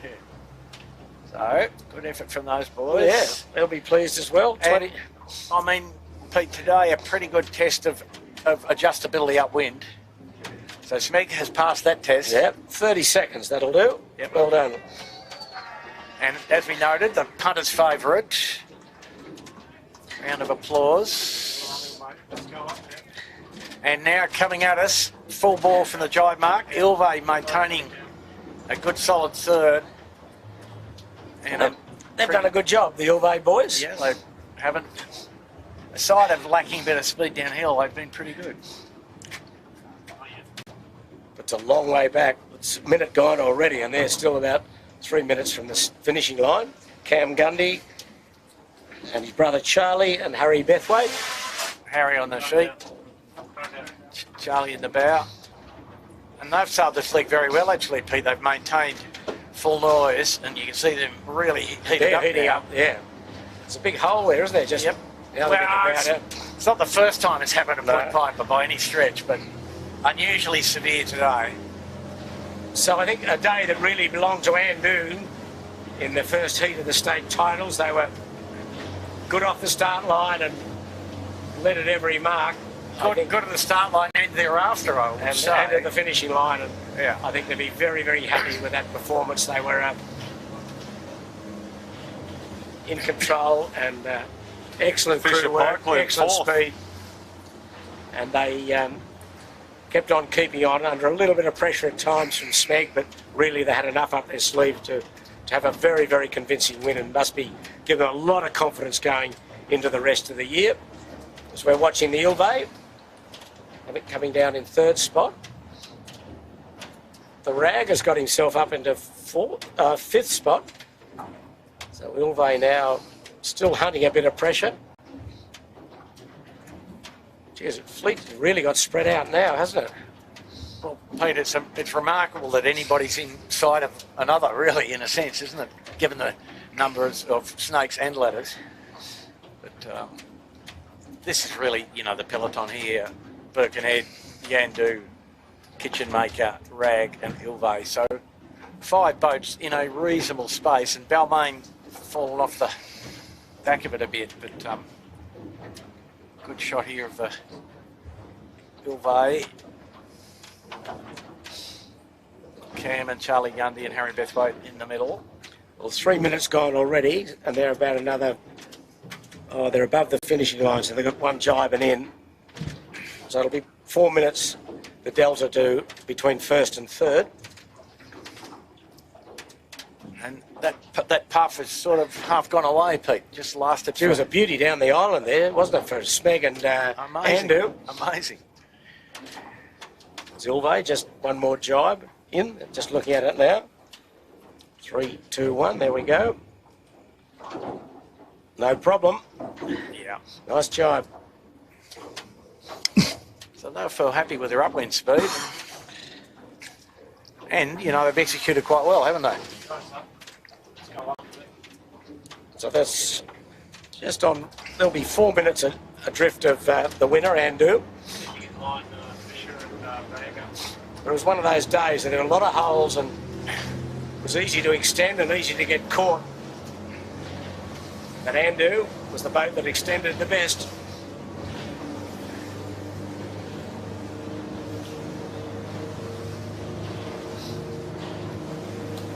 Now there's more holes here. There's Andu with a white spinnaker, the red and blue oval, and above him is Birkenhead. The foreground's the Rag, as you can see. The white spinnaker belongs to the Kitchen Maker. And then somewhere is Fisher Paykel, who's trying to get the bow down to get into fourth spot. He's in fourth, Pete. He's fourth now at the moment. He's got the breeze first. Exactly. The high line out of the corner. Yeah, nice job by Jordan Curtis. Jacob Broom and Josh Feldman. That's been their best race for a while if they can secure fourth. Oh, look at this. Yandu's getting rolling over the top of Rag and Famish. Yandu's got the breeze first. The Rag hasn't got it. No, they've gone into the zone of death. Yeah.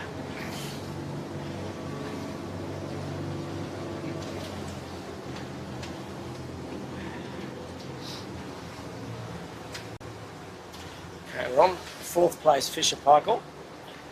Tentatively, Peter, or provisionally, shall we say? Yeah, provisionally at this stage.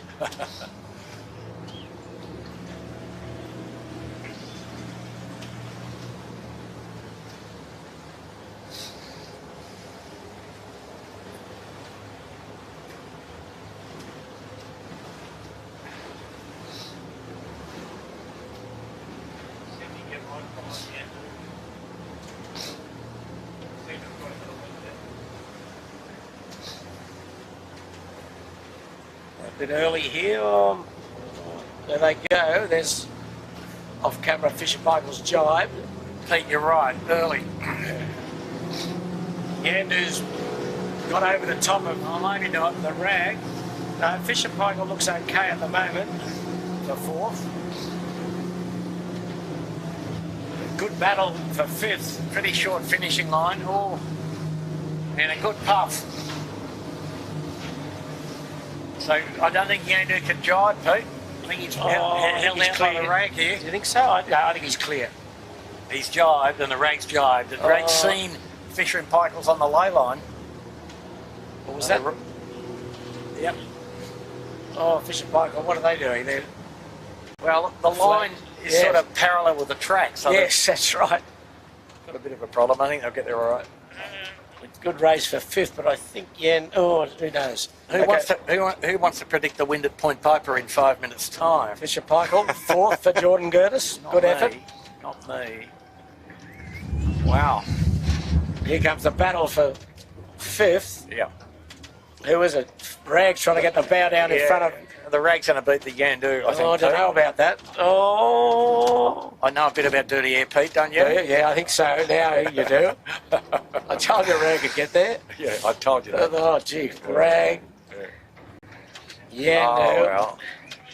That's not a bad result. Okay, then Birkenhead got himself out of trouble. He was dead and buried the last beat in Rose Bay. These two have had a great day. He'll come in at 1, 2, 3, 4, 5, 6, 7th, 8th, the kitchen maker.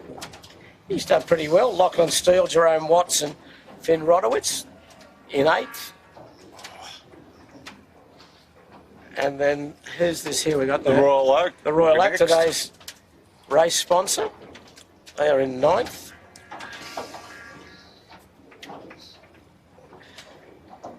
Alex Marinelli, Matt Doyle and Darcy McCracken.